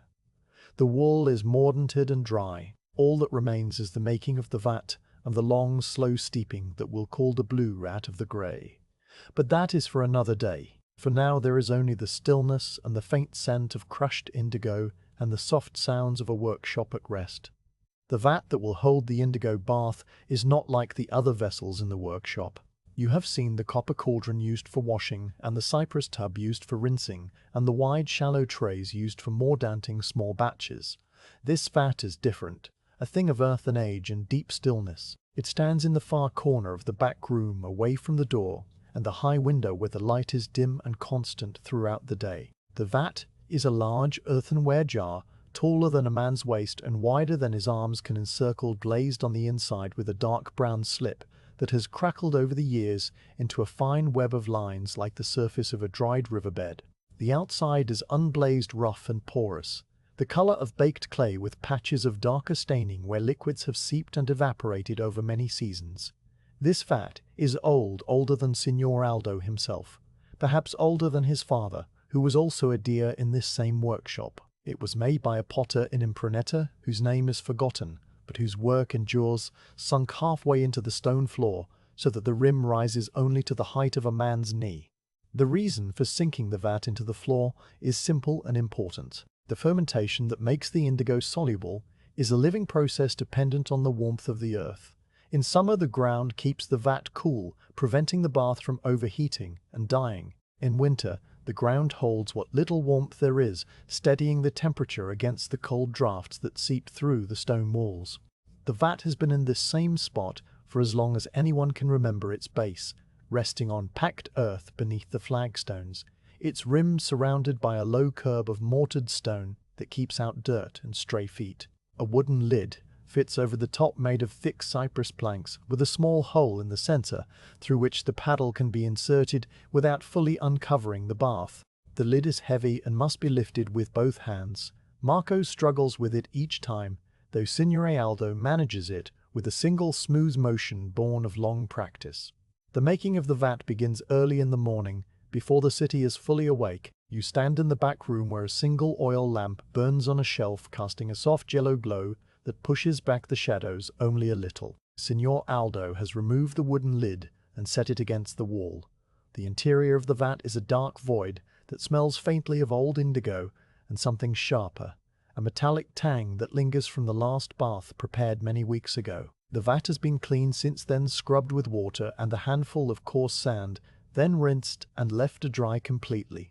Now it waits empty and patient. Marco brings in the ingredients one by one and sets them on the floor beside the vat. The linen-covered bowl of sifted indigo powder, a smaller crock of wheat bran from the baker's mill down by the river, and a covered earthenware jar that Marco handles with particular care, keeping it upright and away from his body. The contents of that jar are what makes the fermentation vat work, but they are not spoken of in polite company. It contains aged human urine collected over many weeks from the household and from neighbors who are paid a small coin for their contributions. The urine has been stored in sealed jars in a corner of the courtyard where the sun can warm it, allowing it to age and develop the ammonia and other compounds that will feed the fermentation. The smell when the jar is opened is sharp and penetrating, a smell that makes your eyes water if you stand too close. But Signor Aldo is accustomed to it, and Marco has learned to breathe through his mouth. The jar is poured carefully into the vat, the liquid splashing against the glazed interior with a sound that echoes in the small room. It fills the vat, perhaps a third of the way, a pale amber liquid that looks like weak tea but smells nothing like it. Next comes the bran. Marco scoops it from the crock with a wooden measure, letting it fall into the vat in the steady stream. The bran is coarse and flaky, pale brown with flecks of darker husk. It floats on the surface of the liquid for a moment before beginning to absorb the moisture and sink in slow spiraling clumps. Signor Aldo takes the long paddle, a different one from the washing paddle, this one thinner and longer, with a blade shaped like a narrow leaf, and he begins to stir. The motion is the same figure eight that you have seen before, but slower now, more deliberate, because the mixture is thicker, and the paddle must work to combine the bran and the liquid into a uniform slurry. The sound is a soft sloshing punctuated by the occasional bump of the paddle against the inside of the vat. The smell changes as the bran mixes in, becoming earthier and more complex, with a faint sweetness underneath the sharp ammonia. The stirring continues for a long time. Signor Aldo's arm moves in that steady, tireless rhythm that comes from years of the same motion. The slurry in the vat turns from a thin liquid with floating clumps into a smooth, uniform mixture, the color of wet sand, with a slightly grainy texture visible on the surface. When he is satisfied with the consistency, he stops and rests the paddle against the rim, letting the excess drip back into the vat. The mixture must now sit and begin its quiet work. The bran provides food for the microorganisms that will consume the oxygen in the vat, creating the airless environment that the indigo requires to become soluble. This is the first fermentation, and it will take most of the day. Marco covers the vat with a piece of heavy linen cloth, tucking the edges under the rim to hold it in place. This keeps out dust and insects while still allowing the gases of fermentation to escape. The back room settles into a waiting stillness, broken only by the faint bubbling sounds that begin to rise from beneath the cloth. The bubbles are small and infrequent at first, mere pops that you might miss if you were not listening. They are the sign that the fermentation has begun, that the invisible creatures are eating the bran and multiplying in the warm, dark liquid. The smell from the vat softens as the hours pass, the sharp ammonia fading into a more complex aroma that is not exactly pleasant, but not offensive, either a smell like damp earth and old bread and something faintly metallic. The day passes in other tasks, while the vat does its silent work. Marco sweeps the main workshop and tends to the drying wool on the rack in the courtyard, turning the hanks so that they dry evenly. Signor Aldo meets with a weaver who comes to discuss an order for blue cloth needed by the end of the month. Their conversation is low and unhurried, filled with long pauses and careful consideration of dates and quantities. You stay in the back room near the vat, listening to the occasional bubble and watching the linen cloth rise and fall almost imperceptibly with the pressure of the gases beneath. The room is warm from the fermentation, a gentle heat that radiates from the earthenware walls of the vat and makes the small space feel like a living thing. The indigo powder still sits in its linen-covered bowl on the shelf, waiting for its moment. In the late afternoon, Signor Aldo returns to the back room and lifts a corner of the linen cloth. He leans over the vat and looks at the surface of the liquid. The color has changed from wet sand to a darker brown with a faint grayish cast. A thin layer of foam has formed around the edges where the liquid meets the glazed wall, a foam made of tiny bubbles that catch the light and shimmer with a faint iridescence. He dips a finger into the liquid and brings it to his nose, sniffing carefully. The smell tells him what he needs to know. The fermentation is active and healthy. The bran is being consumed and the oxygen is being driven out. He nods and lets the cloth fall back into place. Now it is time to add the indigo. Signor Aldo takes down the bowl of sifted powder and removes the linen cover. The grey powder sits in a soft pile, looking as unremarkable as it did when it was first ground. He carries the bowl to the vat, and Marco lifts the cloth away completely, folding it and setting it aside. The surface of the liquid is dark and still with that thin rim of foam. Signor Aldo begins to sprinkle the indigo powder over the surface, letting it fall from his fingers in a fine grey rain. The powder lands on the liquid and floats for a moment, before beginning to sink, some particles disappearing immediately, while others form small rafts that drift slowly across the surface. He adds the powder in stages, pausing between each addition to let it settle and disperse. The grey color spreads across the brown liquid like a cloud, moving over a field, changing the hue to a darker, more muted tone. When all the powder has been added, Signor Aldo takes up the paddle again. The stirring that follows is the most important stirring of the entire process. He moves the paddle in that same figure eight, but now the motion has a specific purpose: to incorporate the indigo powder into the liquid without introducing air. The paddle moves slowly and deeply, reaching nearly to the bottom of the vat and drawing the liquid up in a gentle spiral. The surface barely ripples. There is no splashing, no breaking of the surface tension. This is stirring meant to mix without aerating, a skill that has taken Signor Aldo many years to perfect. Marco watches with the same quiet attention he gives to everything, his eyes following the motion of the paddle as if memorizing it. The stirring continues for a long time, 20 full circuits of the figure eight counted silently in Signor Aldo's mind. When he finishes, he withdraws the paddle slowly, letting the liquid drain from the blade. The surface of the vat is now a uniform dark color, a deep brownish gray that shows no trace of the separate ingredients. It is a single substance, now a living bath that will in time transform the indigo from its insoluble gray form into a soluble yellow-green compound that can penetrate the wool fibers. But this transformation requires time and stillness. The vat must rest and the microorganisms must continue their work, consuming the last of the oxygen and creating the reduced environment in which the indigo can change. Signor Aldo replaces the linen cloth over the vat, tucking the edges carefully. He places the heavy wooden lid on top of the cloth, its weight pressing down and sealing the warmth inside. The vat is now closed and will remain so until morning. The fermentation will continue through the night, a slow, quiet chemistry happening in the darkness beneath the floor. The indigo particles will settle through the liquid and come into contact with the reducing agents created by the fermenting bran. Slowly, molecule by molecule, the grey will begin to transform, though you cannot see it happening. The only sign will be the change that appears when the vat is opened again. The back room is quiet now, except for the occasional faint gurgle from beneath the lid. The oil lamp burns low, casting long shadows on the walls. Marco goes to the courtyard to bring in the last of the drying wool before the evening dampness can settle.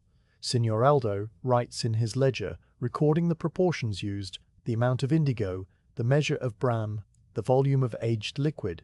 These numbers matter because the vat must be balanced. Too much of one thing or too little of another, and the fermentation will fail, and the indigo will remain stubbornly grey and useless. He has kept these records for 30 years, and the vat has never failed him. The next morning you are standing in the back room again, when Signor Aldo lifts the wooden lid and peels back the linen cloth.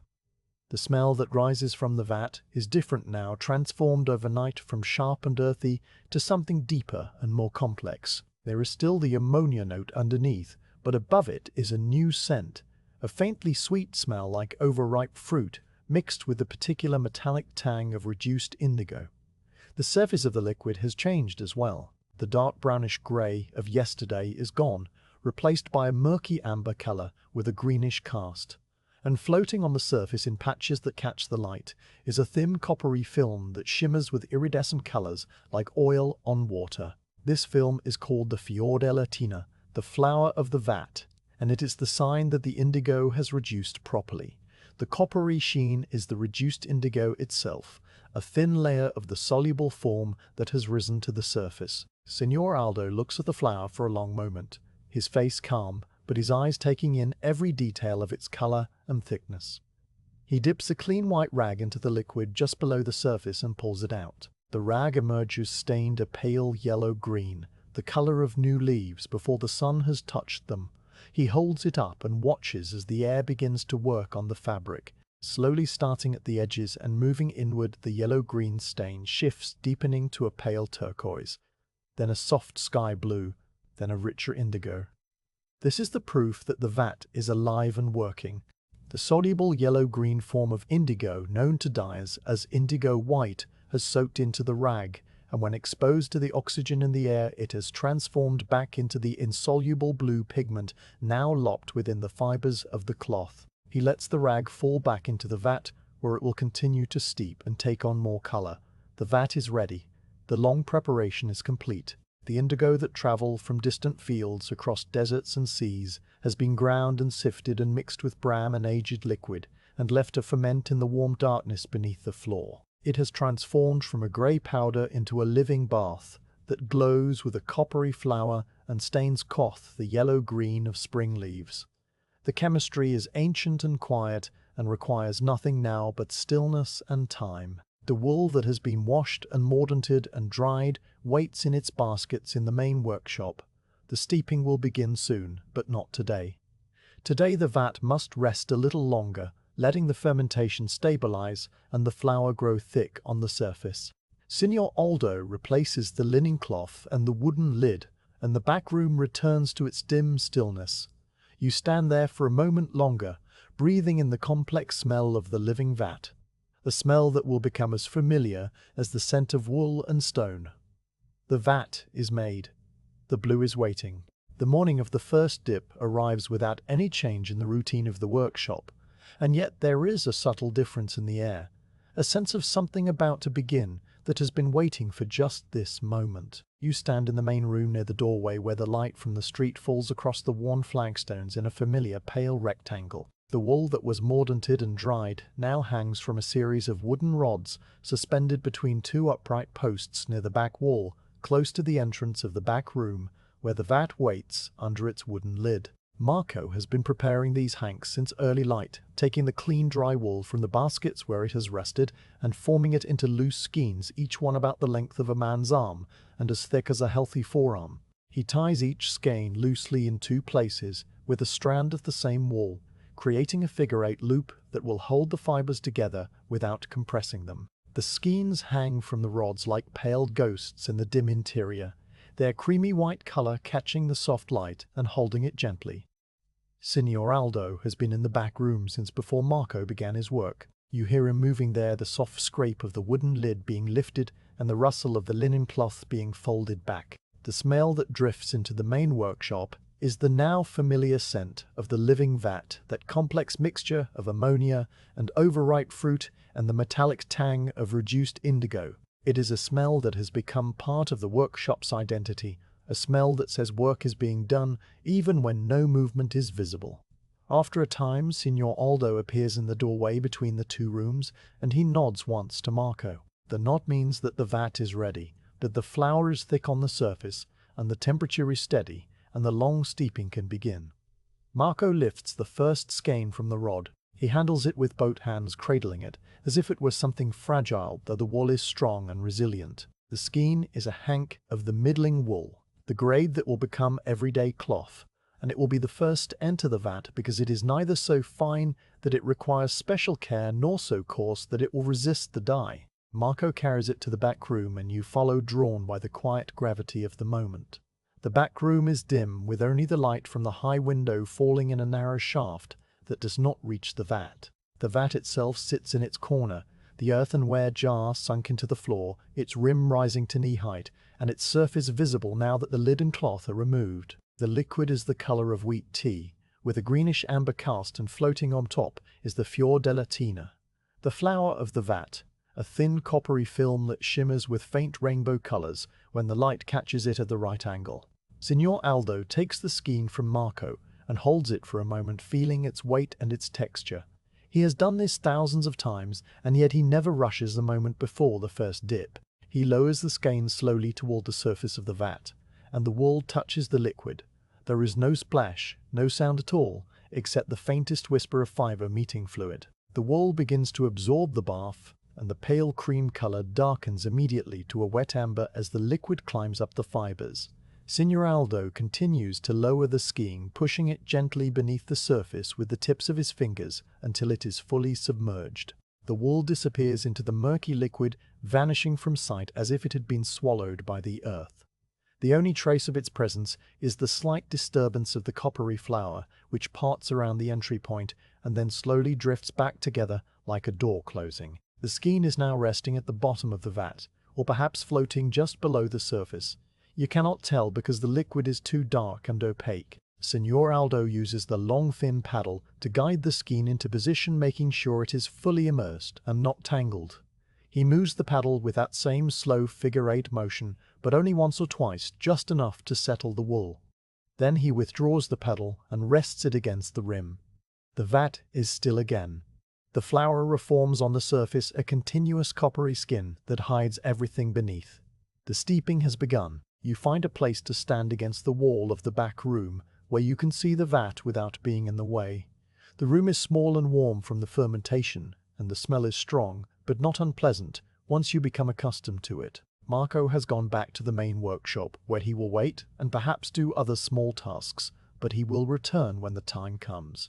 Signor Aldo remains in the back room for a while longer, looking at the vat with an expression that is both attentive and distant. He is not watching for anything in particular. He is simply being present while the invisible work takes place. The water clock in the corner of the main workshop drips steadily, each drop falling into a brass bowl with a small, clear sound that carries through the doorway. The drops mark the passage of time in a way that requires no counting. You listen to the dripping and watch the motionless surface of the vat, and feel the minutes stretch out into something longer and softer. Nothing happens in the vat that you can see. The coppery flour remains unbroken. The liquid does not bubble or swirl. There is no movement at all except the slow, almost imperceptible drift of the flour's iridescent patches as they shift and merge in response to currents too gentle to feel. This is the nature of the indigo vat. It works in darkness and stillness, transforming the wool at a level far below what the eye can perceive. The soluble yellow-green form of indigo, called indigo white by those who have studied such things, is penetrating the wool fibers, finding the spaces that the mordant opened and settling there. The wool is drinking in the potential for blue, though it does not yet show any sign of that color. It will emerge from the vat looking nothing like blue at all. The dripping of the water clock continues. You count the drops for a while, then lose count and start again. Then stop counting altogether and simply let the sound become part of the background, like the cooing of the pigeons or the distant murmur of the city. The shaft of light from the high window moves slowly across the opposite wall, its angle changing by degrees so small that you only notice the movement when you look away and then look back. The vat remains still. The wall remains hidden. The morning passes in this quiet suspension of activity, a pause between the preparation and the revelation. After a time that might be an hour or might be something else entirely, Signore Aldo rises from the stool where he has been sitting. He goes to the vat and looks down at the surface. The flour is still there, thick and unbroken. He reaches into the liquid with one hand, feeling for the skein beneath the surface. His arm disappears up to the elbow, and his face shows no reaction to the temperature, which is warm but not hot, about the heat of a bath that is cool to comfort. His fingers find the skein, and he begins to lift it slowly. The wool emerges from the amber liquid, dripping and heavy, and the first thing you notice is its color. It is not blue. It is a sickly yellow-green, the color of new leaves before the sun has found them, or the color of a bruise that is just beginning to heal. The wool looks unwell, as if something has gone wrong and the dye has failed. But Signor Aldo shows no concern. He lifts the skein clear of the vat, holding it above the surface so that the excess liquid can drain back. The yellow-green wool drips steadily, the drops falling into the vat with soft plinking sounds that disturb the coppery flour. He carries the skein to a hook set into the wall near the doorway, where it can hang and drip without touching anything else. The hook is one of several arranged in a row, each one darkened with old stains of indigo and other dyes. He drapes the skein over the hook and steps back. The wool hangs there, a sad, wet mass of yellow-green fibers that look nothing like the rich blue cloth that is the goal of all this work. This is the moment of the first transformation, the one that happens not in the vat, but in the air. You watch the hanging skein, and at first nothing changes. The yellow-green color remains yellow-green, and the wool drips slowly onto the flagstones, where a small dark puddle begins to form. But then, as the air of Florence moves over the wet fibers, something begins to happen. It starts at the edges. First, the outermost strands of the skein, where the wool is thinnest and most exposed to the oxygen. The yellow-green hue shifts almost imperceptibly, at first darkening to a pale turquoise, the color of shallow water over white sand. The change spreads inward, moving from strand to strand as the air finds its way deeper into the skein. The turquoise deepens to a soft sky blue, and then, as more time passes, to a richer, more certain blue, the blue of a clear morning sky over the Tuscan hills. Signor Aldo watches this transformation with the calm satisfaction of a man who has seen it 10,000 times and never grows tired of it.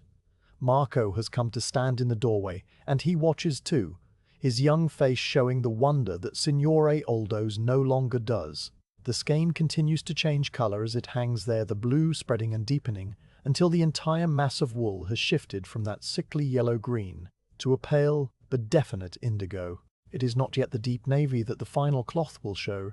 That will require more dips, more steepings, more transformations in the air. But the first blue has appeared, and it is proof that the vat is working, that the long preparation was not in vain, that the indigo has found its way into the wool and awakened there. The skein will hang on the hook for a while longer, dripping and breathing, and becoming more blue with each passing moment. But the vat is still waiting, and there are more skeins to dip. Marco brings the second hank of middling wool from the rod in the main workshop and hands it to Signor Aldo. The process repeats. Lower the skein into the amber liquid, watch it disappear beneath the coppery flour, let it rest in the warm darkness while the water clock drips and the light moves across the wall. The first skein hangs on its hook, a pale blue ghost that drips and slowly darkens. The second skein will join it soon, and then a third and a fourth, until all the middling wool has received its first bath. The rhythm of the dipping establishes itself as the morning continues. Lower the skein into the vat. Wait while the water clock marks the passing of an hour. Lift the skein out into the air. Hang it on a hook. Watch the yellow-green turn to blue. The actions are simple and repetitive, and they require no thought, only attention and patience. Marco brings the skeins and takes away the ones that have finished their first dripping, returning them to a different rod in the main workshop, where they will rest until the next dip.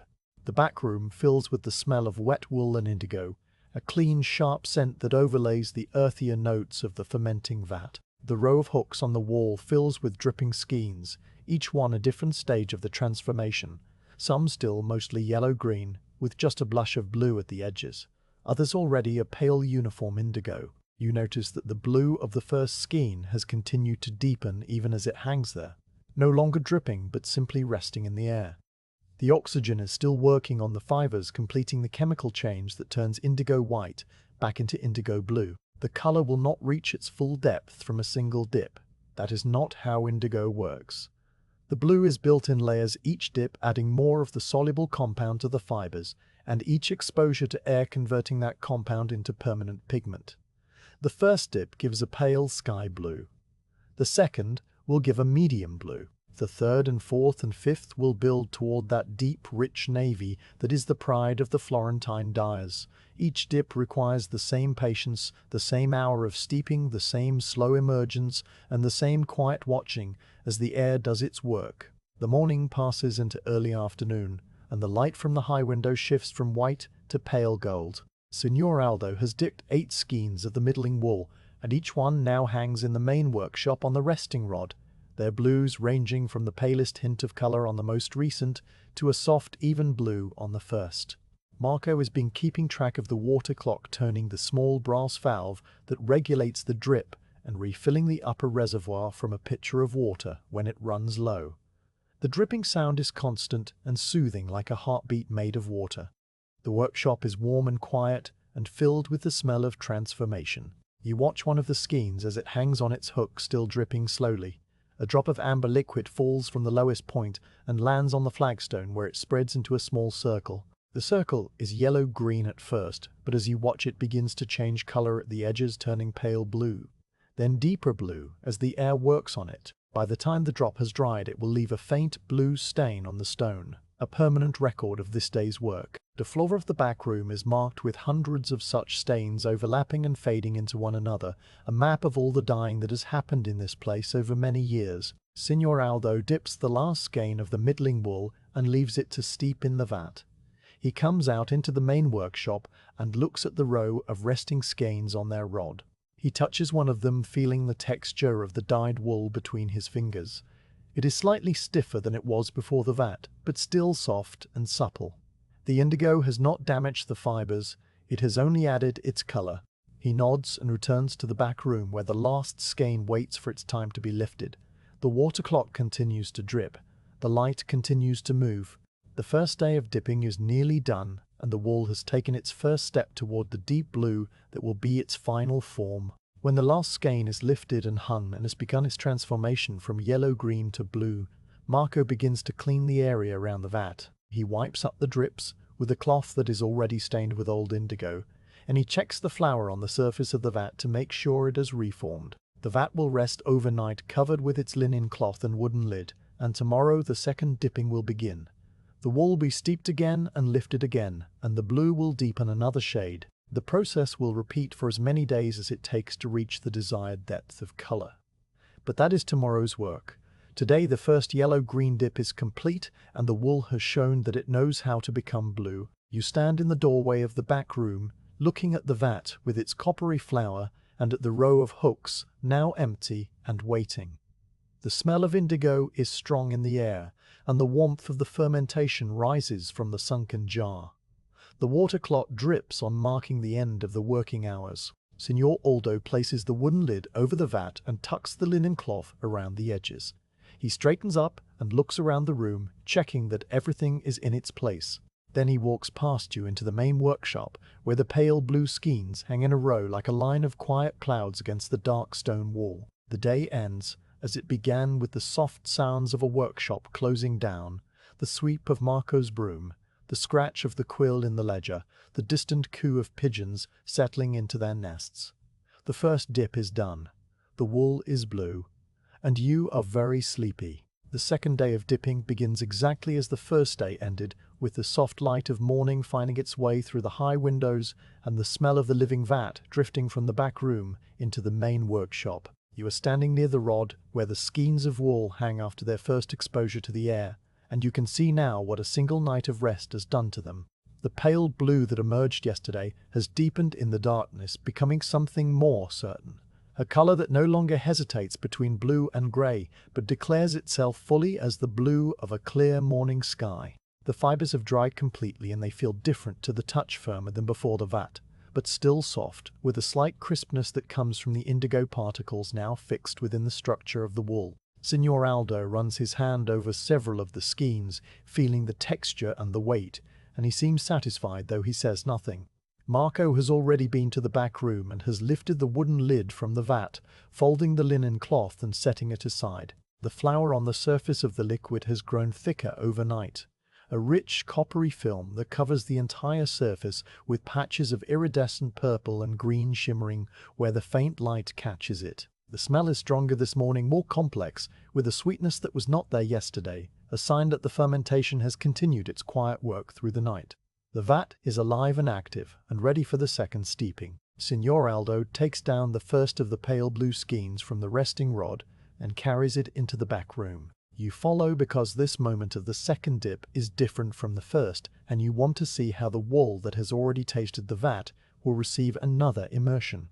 He lowers the skein into the amber liquid just as he did yesterday, with the same slow, careful motion that disturbs the surface as little as possible. The pale blue wool darkens immediately as the liquid climbs up the fibers, but this time the color it becomes is not the sickly yellow-green of raw wool entering the vat. Instead it takes on a strange greenish blue, a color that is neither one thing nor the other, a transitional hue that exists only in the brief moment between air and full submersion. Then the skein slips beneath the coppery flour and disappears completely, and the vat is still again. The water clock in the main workshop drips its steady rhythm, and the waiting begins anew. This second steeping will be just as long as the first, perhaps a little longer, because the wool now carries some indigo already, and the new soluble compound must find its way into fibers that are already partially filled.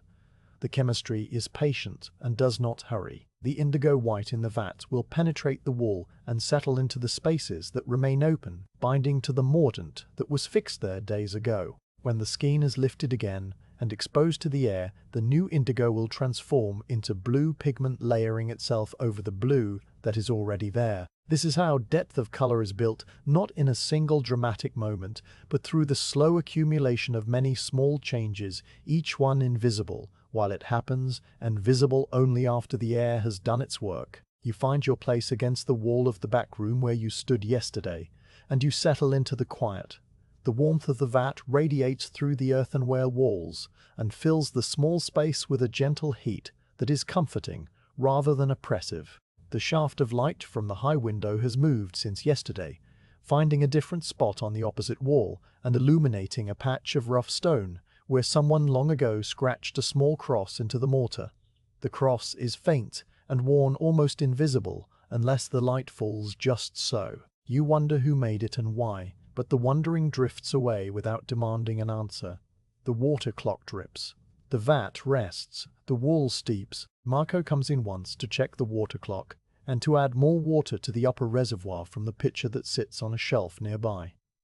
He pours slowly, tilting the pitcher with both hands, and the water rises in the glass vessel without spilling. The dripping sound changes slightly as the level increases, becoming a little faster and then settling back into its steady rhythm. Marco looks at the vat for a moment, seeing nothing but the coppery flour, and then he returns to the main workshop where there are other tasks waiting. He is learning to trust the process, to let the invisible chemistry happen without his watching. This is one of the hardest lessons for a young apprentice, and he is learning it well. Signor Aldo sits on the low stool near the doorway of the back room, his hands resting on his knees and his eyes half closed. He is not sleeping exactly, but he is not fully awake either.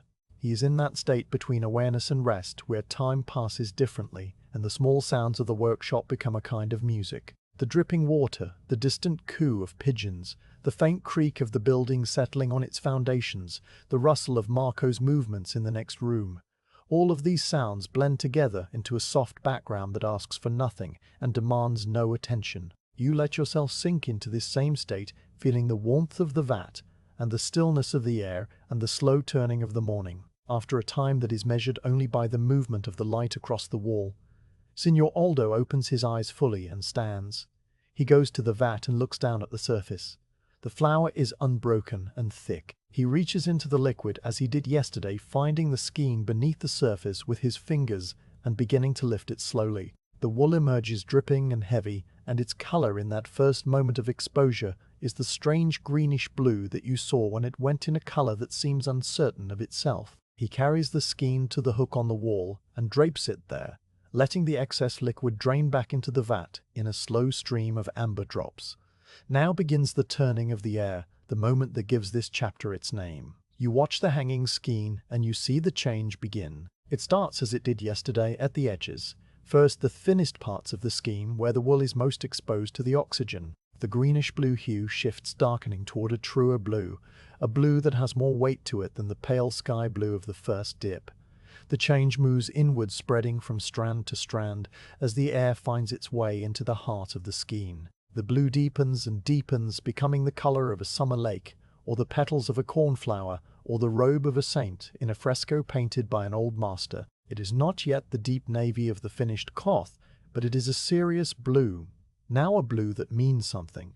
Signor Aldo watches the transformation with the same calm attention he gives to everything. He sees the blue deepen and spread, and he notes the evenness of the color, the way it moves through the skein without streaks or patches. This tells him that the vat is balanced, that the indigo has reduced properly, that the wool was mordanted correctly, and that all the patient preparation has been worth the time it took. He reaches out and touches the skein, gently feeling the texture of the wet wool as it continues to change color.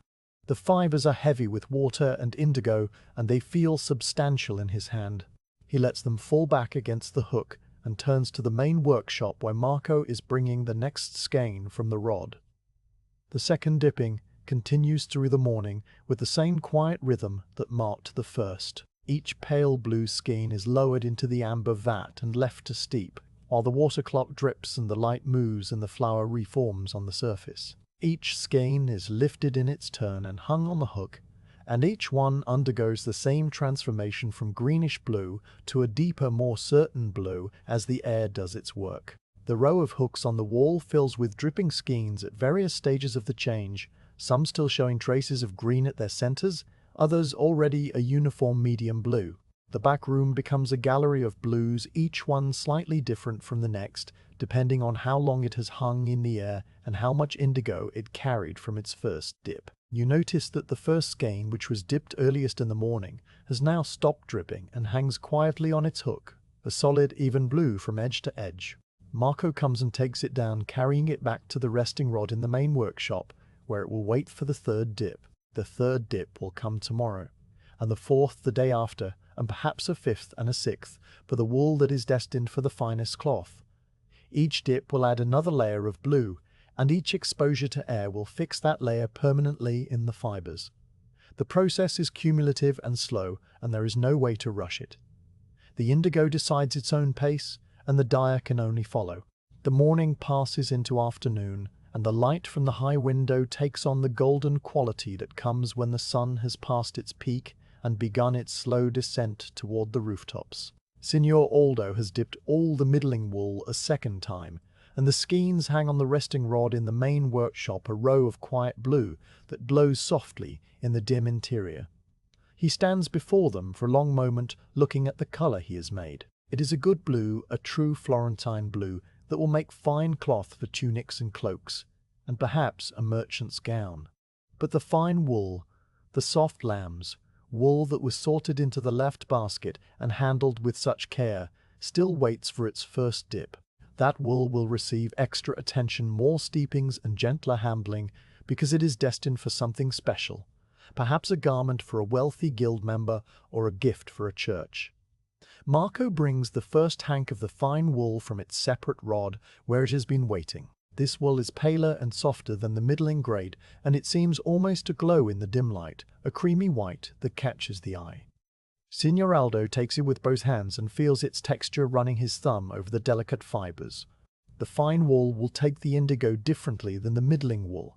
It will drink the color more readily because the fibers are thinner and more open, and the mordant has prepared them well. It will also require a shorter steeping time because the fine fibers can become oversaturated and lose their softness if left too long in the vat.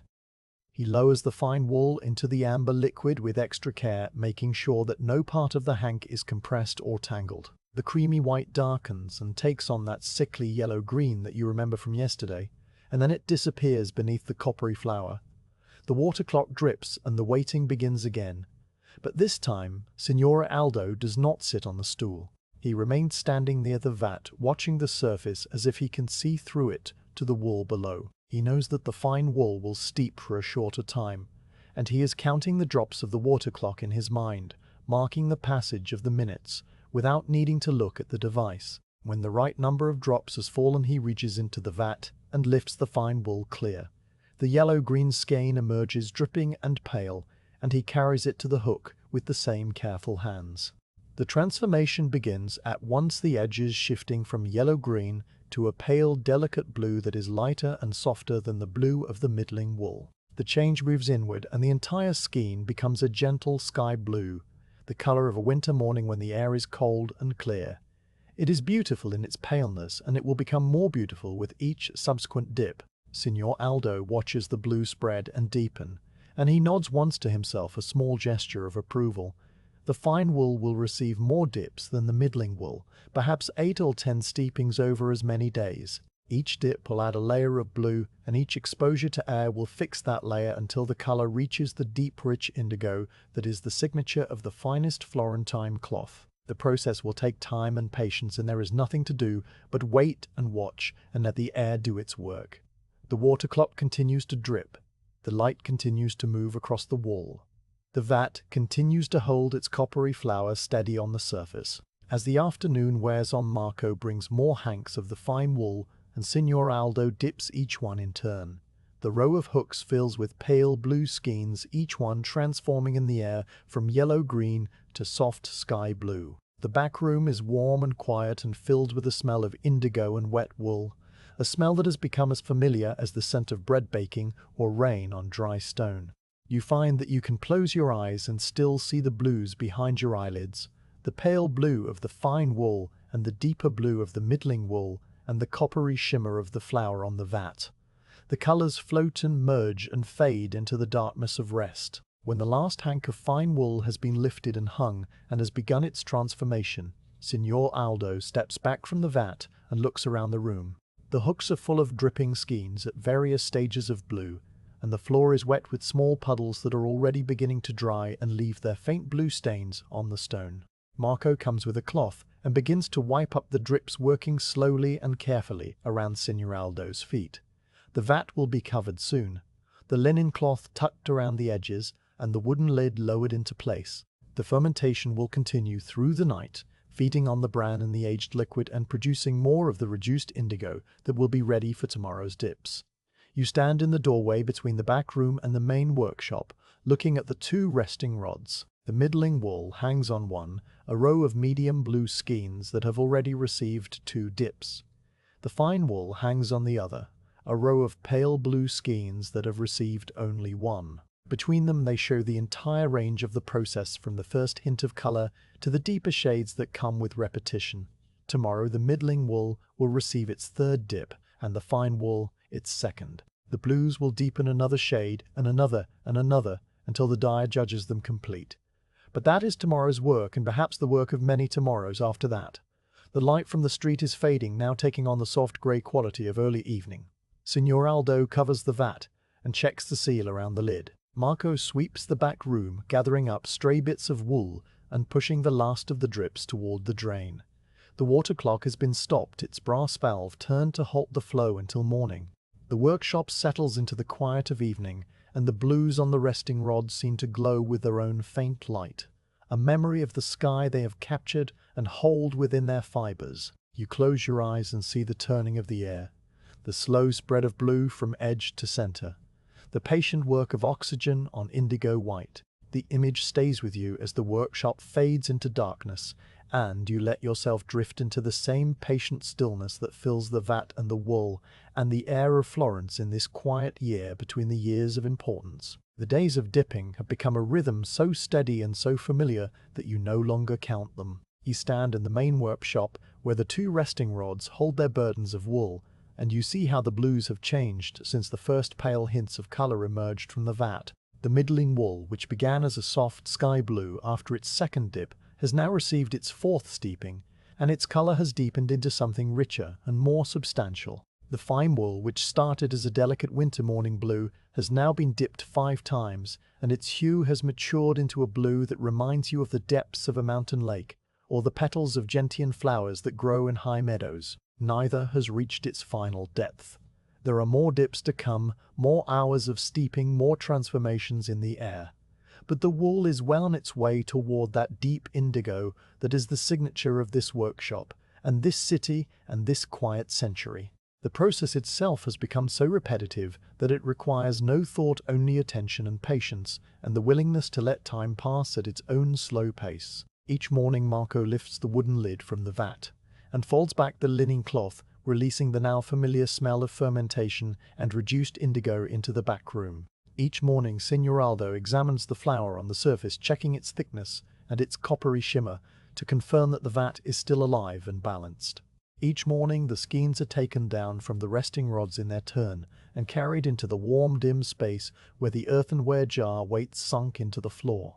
Each skein is lowered into the amber liquid with the same careful motion that disturbs the surface as little as possible, and each skein disappears beneath the coppery flour, to steep for an hour while the water clock drips its steady rhythm in the main workshop. Each skein is lifted in its turn and carried to the hook on the wall, and each skein undergoes the same transformation from greenish blue to a deeper shade of blue as the air finds its way into the fibers.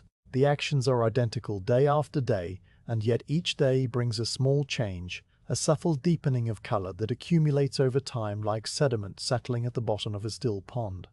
You have learned to see the differences between the dips. The first dip of any wool produces that sickly yellow-green that looks so unpromising when it emerges from the vat and then shifts in the air to a pale tentative blue. The second dip deepens that blue by a noticeable degree, giving it more body and more presence. The third dip begins to reveal the true character of the color, a blue that no longer hesitates but declares itself fully.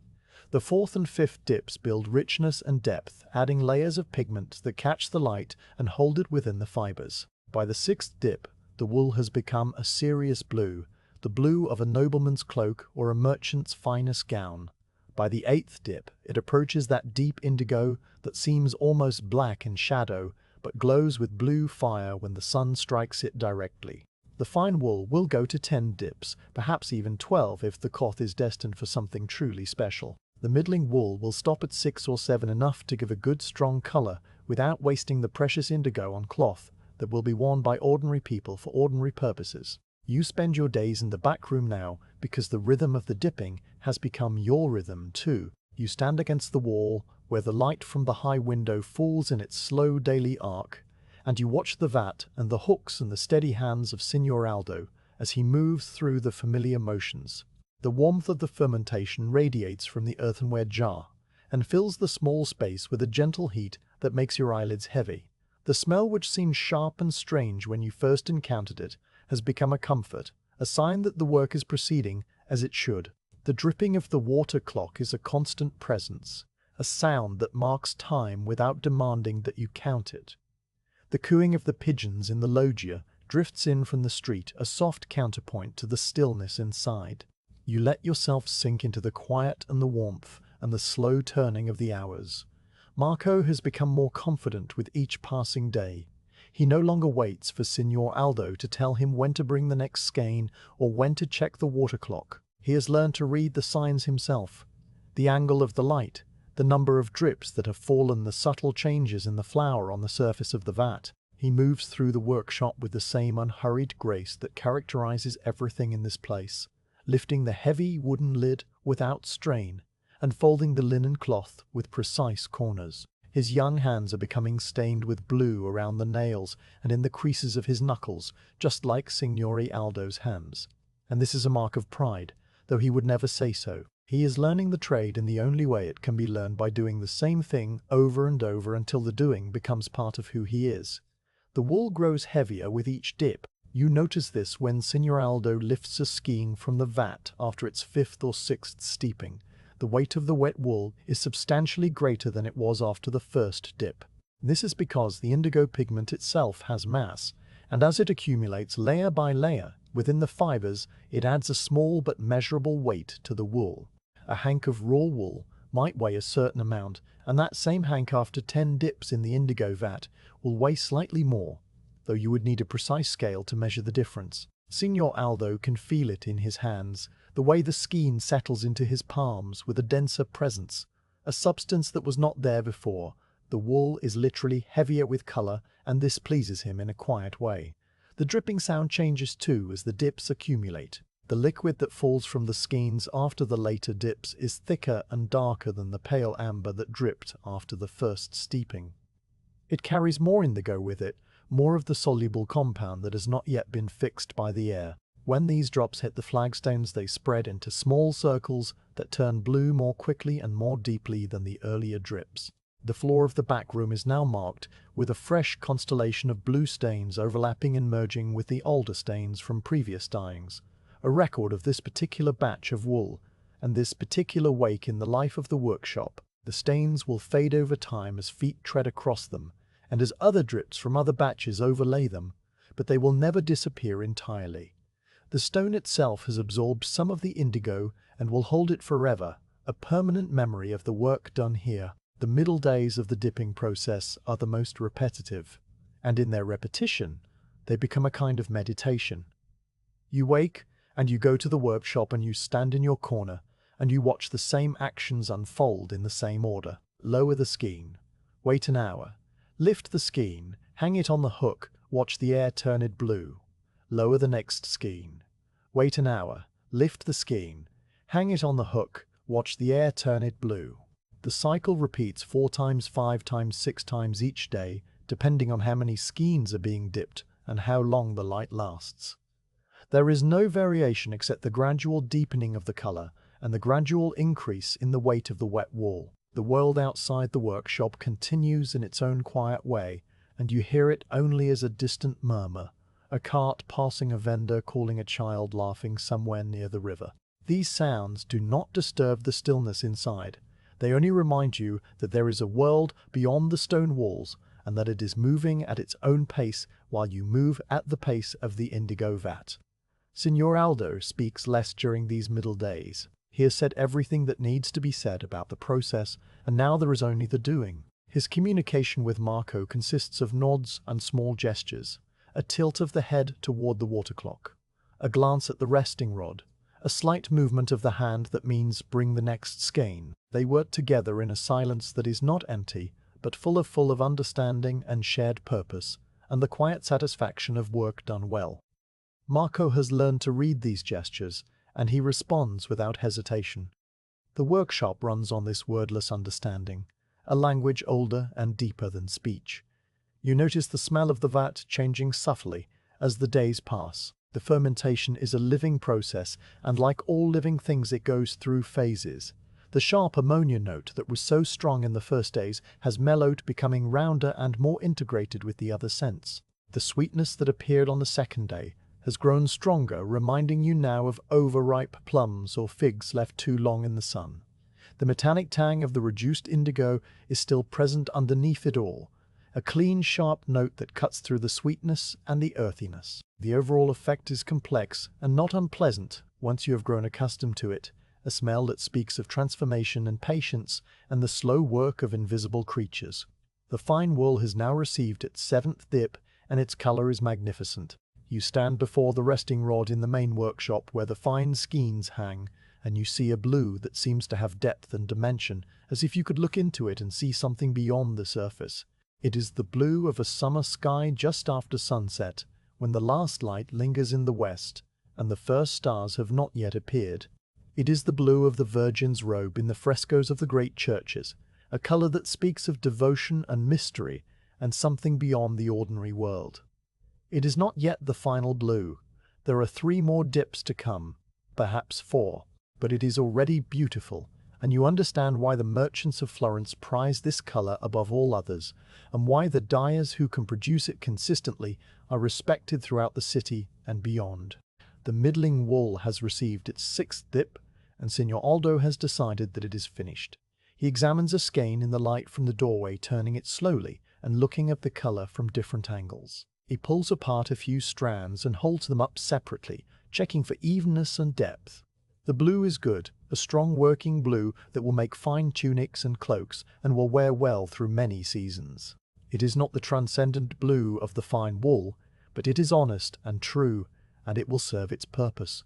He nods and hands the skein to Marco, who carries it to a separate rod where the finished wool will wait for its final rinse.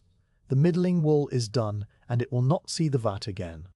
The fine wool continues its journey toward the deepest blue. The eighth dip happens on a morning when the light is soft and diffuse, because a thin layer of cloud has moved in from the west, muting the sharp shadows and filling the workshop with a gentle, even illumination. The vat seems darker in this light, its coppery flower less brilliant but still present. Signor Aldo lowers the skein with the same care he has shown every time, and the wool disappears beneath the surface. The water clock drips, and the hour passes, and he lifts the skein again. The transformation in the air is slower today, perhaps because of the humidity from the clouds, but it happens just the same. The greenish-blue edges shift to turquoise, then to sky blue, then to a deeper blue that builds and builds until the whole skein glows with a color that seems to come from within. The ninth dip comes the next day, and the 10th the day after that. By the 10th dip, the fine wool has become something extraordinary. When Signor Aldo lifts a skein from the vat and hangs it on the hook, the wet wool is so dark it looks almost black. A deep blue so saturated that the eye can barely perceive it as color at all. But as the air works on the fibers and the transformation completes, the blackness resolves into a blue of such depth and richness that it seems to hold light within itself. In shadow, it is the color of a moonless night. But when a shaft of sunlight strikes it, the blue leaps forth like a flame, a pure, intense indigo that catches the breath. This is the color that the dyers of Florence have spent centuries learning to produce, the color that travels across the Alps to the courts of France and Burgundy, the color that will be worn by princes and painted by masters. Signor Aldo looks at the skein for a long time. He turns it in his hands, feeling its weight and its texture. The wool is heavier now than it was when it began its journey, heavier with indigo and heavier with the time and care that have been invested in it. He pulls a single strand free and holds it up to the light, and the strand glows with that deep blue fire. He nods once and places the skein on the rod with the other finished fine wool. The dipping is complete. Marco covers the vat with the linen cloth and lowers the wooden lid into place. The fermentation will continue for a while longer because there is still indigo in the bath, and it would be a waste to let it die unused. Perhaps there will be another batch of wool to dye before the vat is exhausted. Perhaps some small pieces that can be steeped quickly. But the main work is done. The middling wool is finished, and the fine wool is finished, and the blues that hang on the resting rods are the product of many days of patient repetition. You stand in the main workshop and look at the 2 rods of finished wool. The middling wool is a good honest blue, the color of a clear sky over the Tuscan hills. The fine wool is the deep indigo of twilight and mystery, a color that seems to contain all the other blues within it. Between them, they represent the full range of what the vat can produce, from the practical to the transcendent. The water clock has been stopped, and the workshop is quiet except for the soft cooing of the pigeons and the distant murmur of the city. The many repetitions are complete, and the deepening shade has reached its final depth. You close your eyes, and the blues stay with you, floating in the darkness behind your eyelids, a reminder of the patient work that turns grey powder and white wool into the color of the sky at its most beautiful moment. The wool has reached its final color, and now it must be prepared for the last step before it leaves the workshop. You stand in the main room, where the 2 rods hold the finished skeins side by side, the middling wool, a strong steady blue, and the fine wool, that deep indigo, which seems to change depending on how the light falls upon it. The skeins have dried completely after their final exposure to the air, and they hang with a slight stiffness that comes from the accumulated indigo fixed within the fibers. They are beautiful, but they are not yet ready for the weaver's loom, because the vat has left behind more than just color. The wool still carries traces of the fermentation bath residues of bran and aged liquid, and the other compounds that fed the living chemistry of the vat. These residues must be washed away in a final rinse that will cleanse the wool without disturbing the color that has been so patiently built. Signor Aldo has prepared a fresh bath in the courtyard, using the large copper cauldron that was last used for the initial washing of the raw fleece so many days ago. The cauldron has been scrubbed clean and filled with clear water drawn from the deep well, 1 leather bucket at a time. Marco made the trips back and forth across the courtyard stones this morning, his arms growing tired but his pace never quickening, because there is no reason to hurry a final rinse. The The water in the cauldron is cool and clean with no soap, no alum, no additives of any kind. It is simply water, the same water that flows beneath the city in ancient aquifers and rises through the well to serve the needs of the dyers and the bakers and the ordinary people who live their quiet lives in the streets around the workshop. The first skein of middling wool comes down from the resting rod. Signor Aldo carries it out into the courtyard where the morning light is soft and the air carries the faint scent of the herbs that grow in a small terracotta pot near the well. He lowers the skein into the cool water and the blue darkens immediately as the fibers absorb the liquid, becoming the color of a deep lake rather than a clear sky. He does not stir or agitate the wool. The purpose of this rinse is not to scrub, but to soak, allowing the clean water to penetrate the fibers and dissolve away the residues that cling to them. The skein sits in the water, and the water begins to change. A faint cloud of color spreads from the wool, a pale blue haze that drifts through the clear liquid like smoke in still air. This is the loose indigo that was not fully fixed by the air, the pigment that sat on the surface of the fibers rather than within them. It is a small loss, an acceptable loss, the price of achieving the deep color that the wool now holds. Marco brings more skeins from the main workshop, and Signor Aldo lowers each one into the cauldron with the same slow, careful motion. The water becomes cloudier with each addition, the pale blue haze deepening to a milky indigo that obscures the skeins beneath the surface. You can no longer see the individual hanks of wool, only vague, darker shapes moving slightly in the gentle currents created by the submersion. The smell that rises from the cauldron is faint and clean, the smell of wet wool and the particular mineral scent of the well water, with just a hint of the indigo's earthy undertone. It is a quiet smell, a smell of completion rather than transformation. The wool soaks in the cool water for a long time. Signor Aldo stands beside the cauldron with one hand resting on the copper rim, feeling the temperature and the stillness.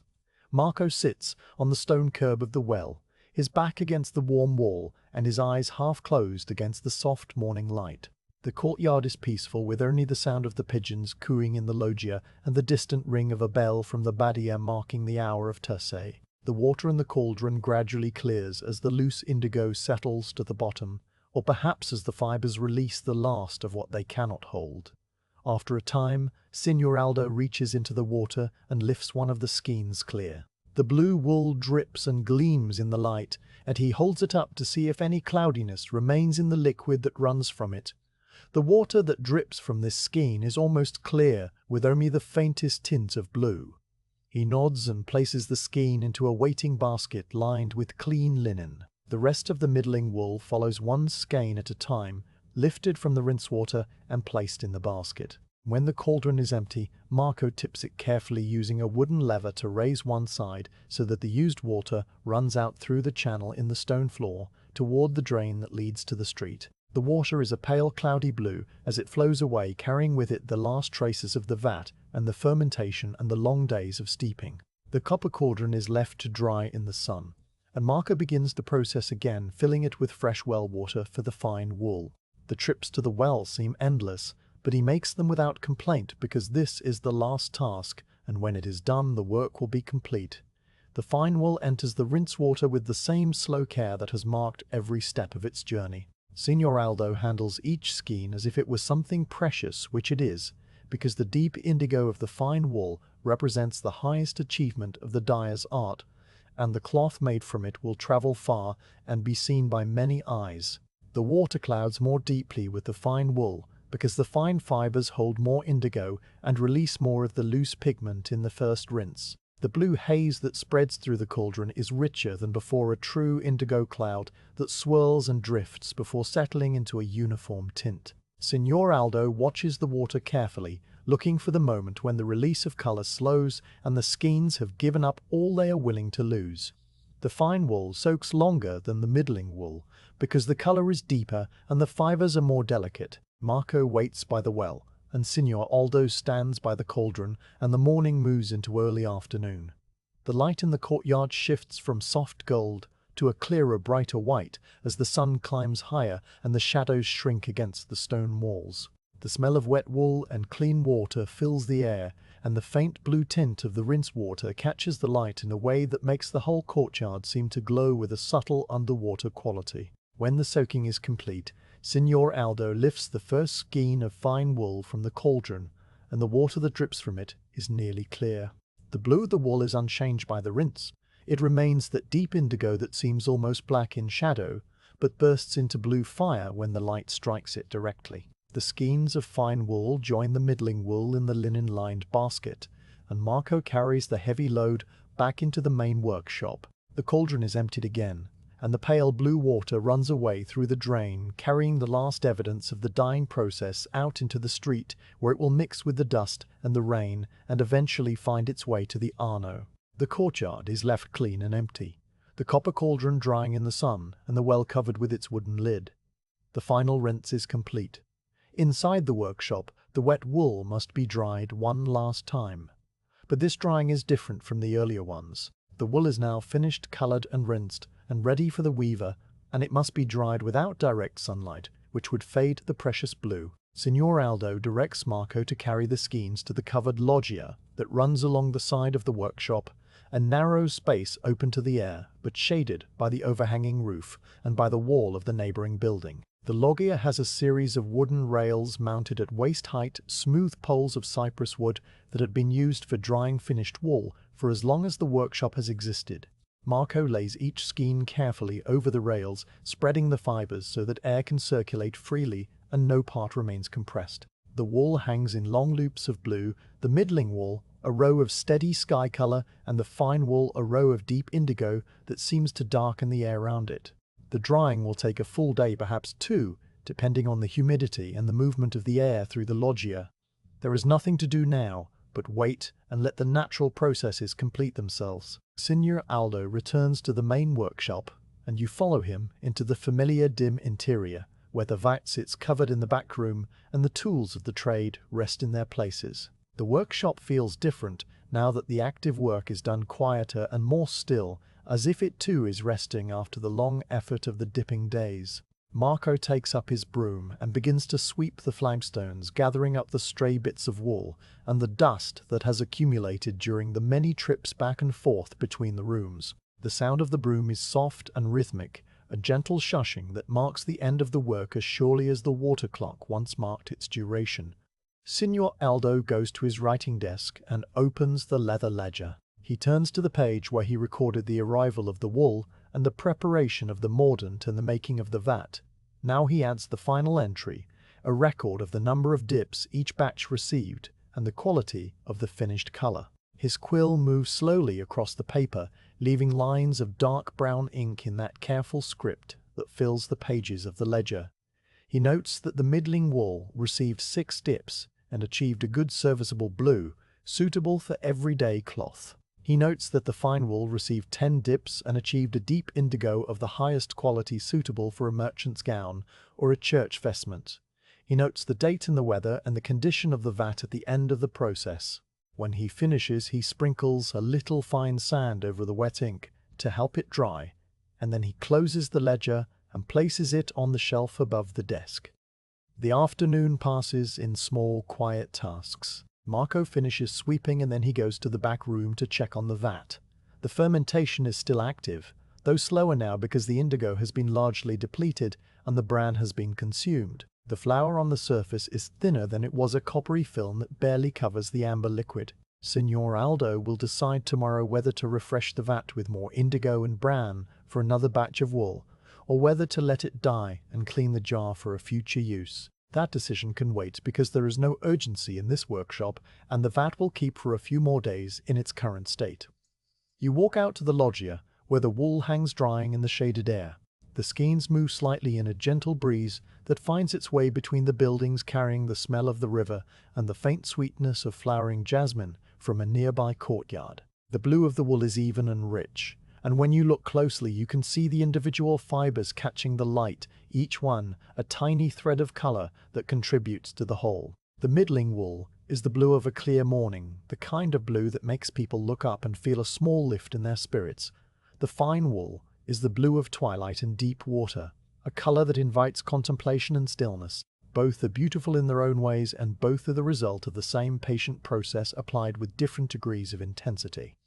The light in the loggia begins to soften as the afternoon moves toward evening. The shadows grow longer, and the blue of the wool seems to deepen in response, becoming richer and more mysterious as the day fades. A single moth flutters past, drawn perhaps by the scent of the wool, but it does not land and instead continues on its way, disappearing over the roof. The city sounds drift in from the street, the distant call of a vendor closing up his stall, the laughter of children playing a last game before being called inside, the rumble of a cart heading toward the gate. These sounds are familiar now, part of the fabric of this quiet year in Florence, when nothing much happens and the great families are elsewhere, and the ordinary work of the city continues in its unhurried way. When the wool is dry, which will be sometime tomorrow or the day after, Marco will take it down from the rails and fold it carefully into lengths of clean linen. The bundles will be tied with twine and labeled with small scraps of paper that note the quality and the color and the date of dyeing.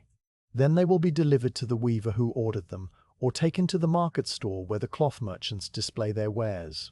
The wool will become cloth on a loom somewhere else in the city, and the cloth will become garments that will be worn by people you will never meet. The deep indigo of the fine wool might travel across the Alps to a court in France, or it might stay in Florence and adorn a wealthy merchant as he walks to the Palazzo della Signoria. The middling blue will become tunics and cloaks for ordinary Florentines who will wear them through the seasons until the color fades and the cloth wears thin and the garments are cut down into something else or used for rags. The wool will complete its journey from the high pastures of the Casentino to the streets of the city and eventually back to the earth from which it came. But that is all in the future, and the future does not exist in this moment. In this moment, there is only the loggia with its rows of blue wool drying in the shaded air, and the soft sounds of the city settling into evening, and the quiet satisfaction of work completed. You stand there for a long time, letting the stillness fill you, and the blue of the wool imprint itself on your memory. The day ends exactly as it began, with the closing of shutters and the lighting of lamps, and the slow return of quiet to the streets. Signor Aldo climbs the stone steps to his quarters, and Marco pulls the wooden door closed and latches it. The workshop is dark and still, and the blue wool hangs in the loggia, waiting for morning. You close your eyes and see the color floating behind your eyelids, that deep indigo, that is the color of patience and care, and the slow work of hands that know what they are doing. The story is complete, and the wool is folded away, and you are ready for sleep.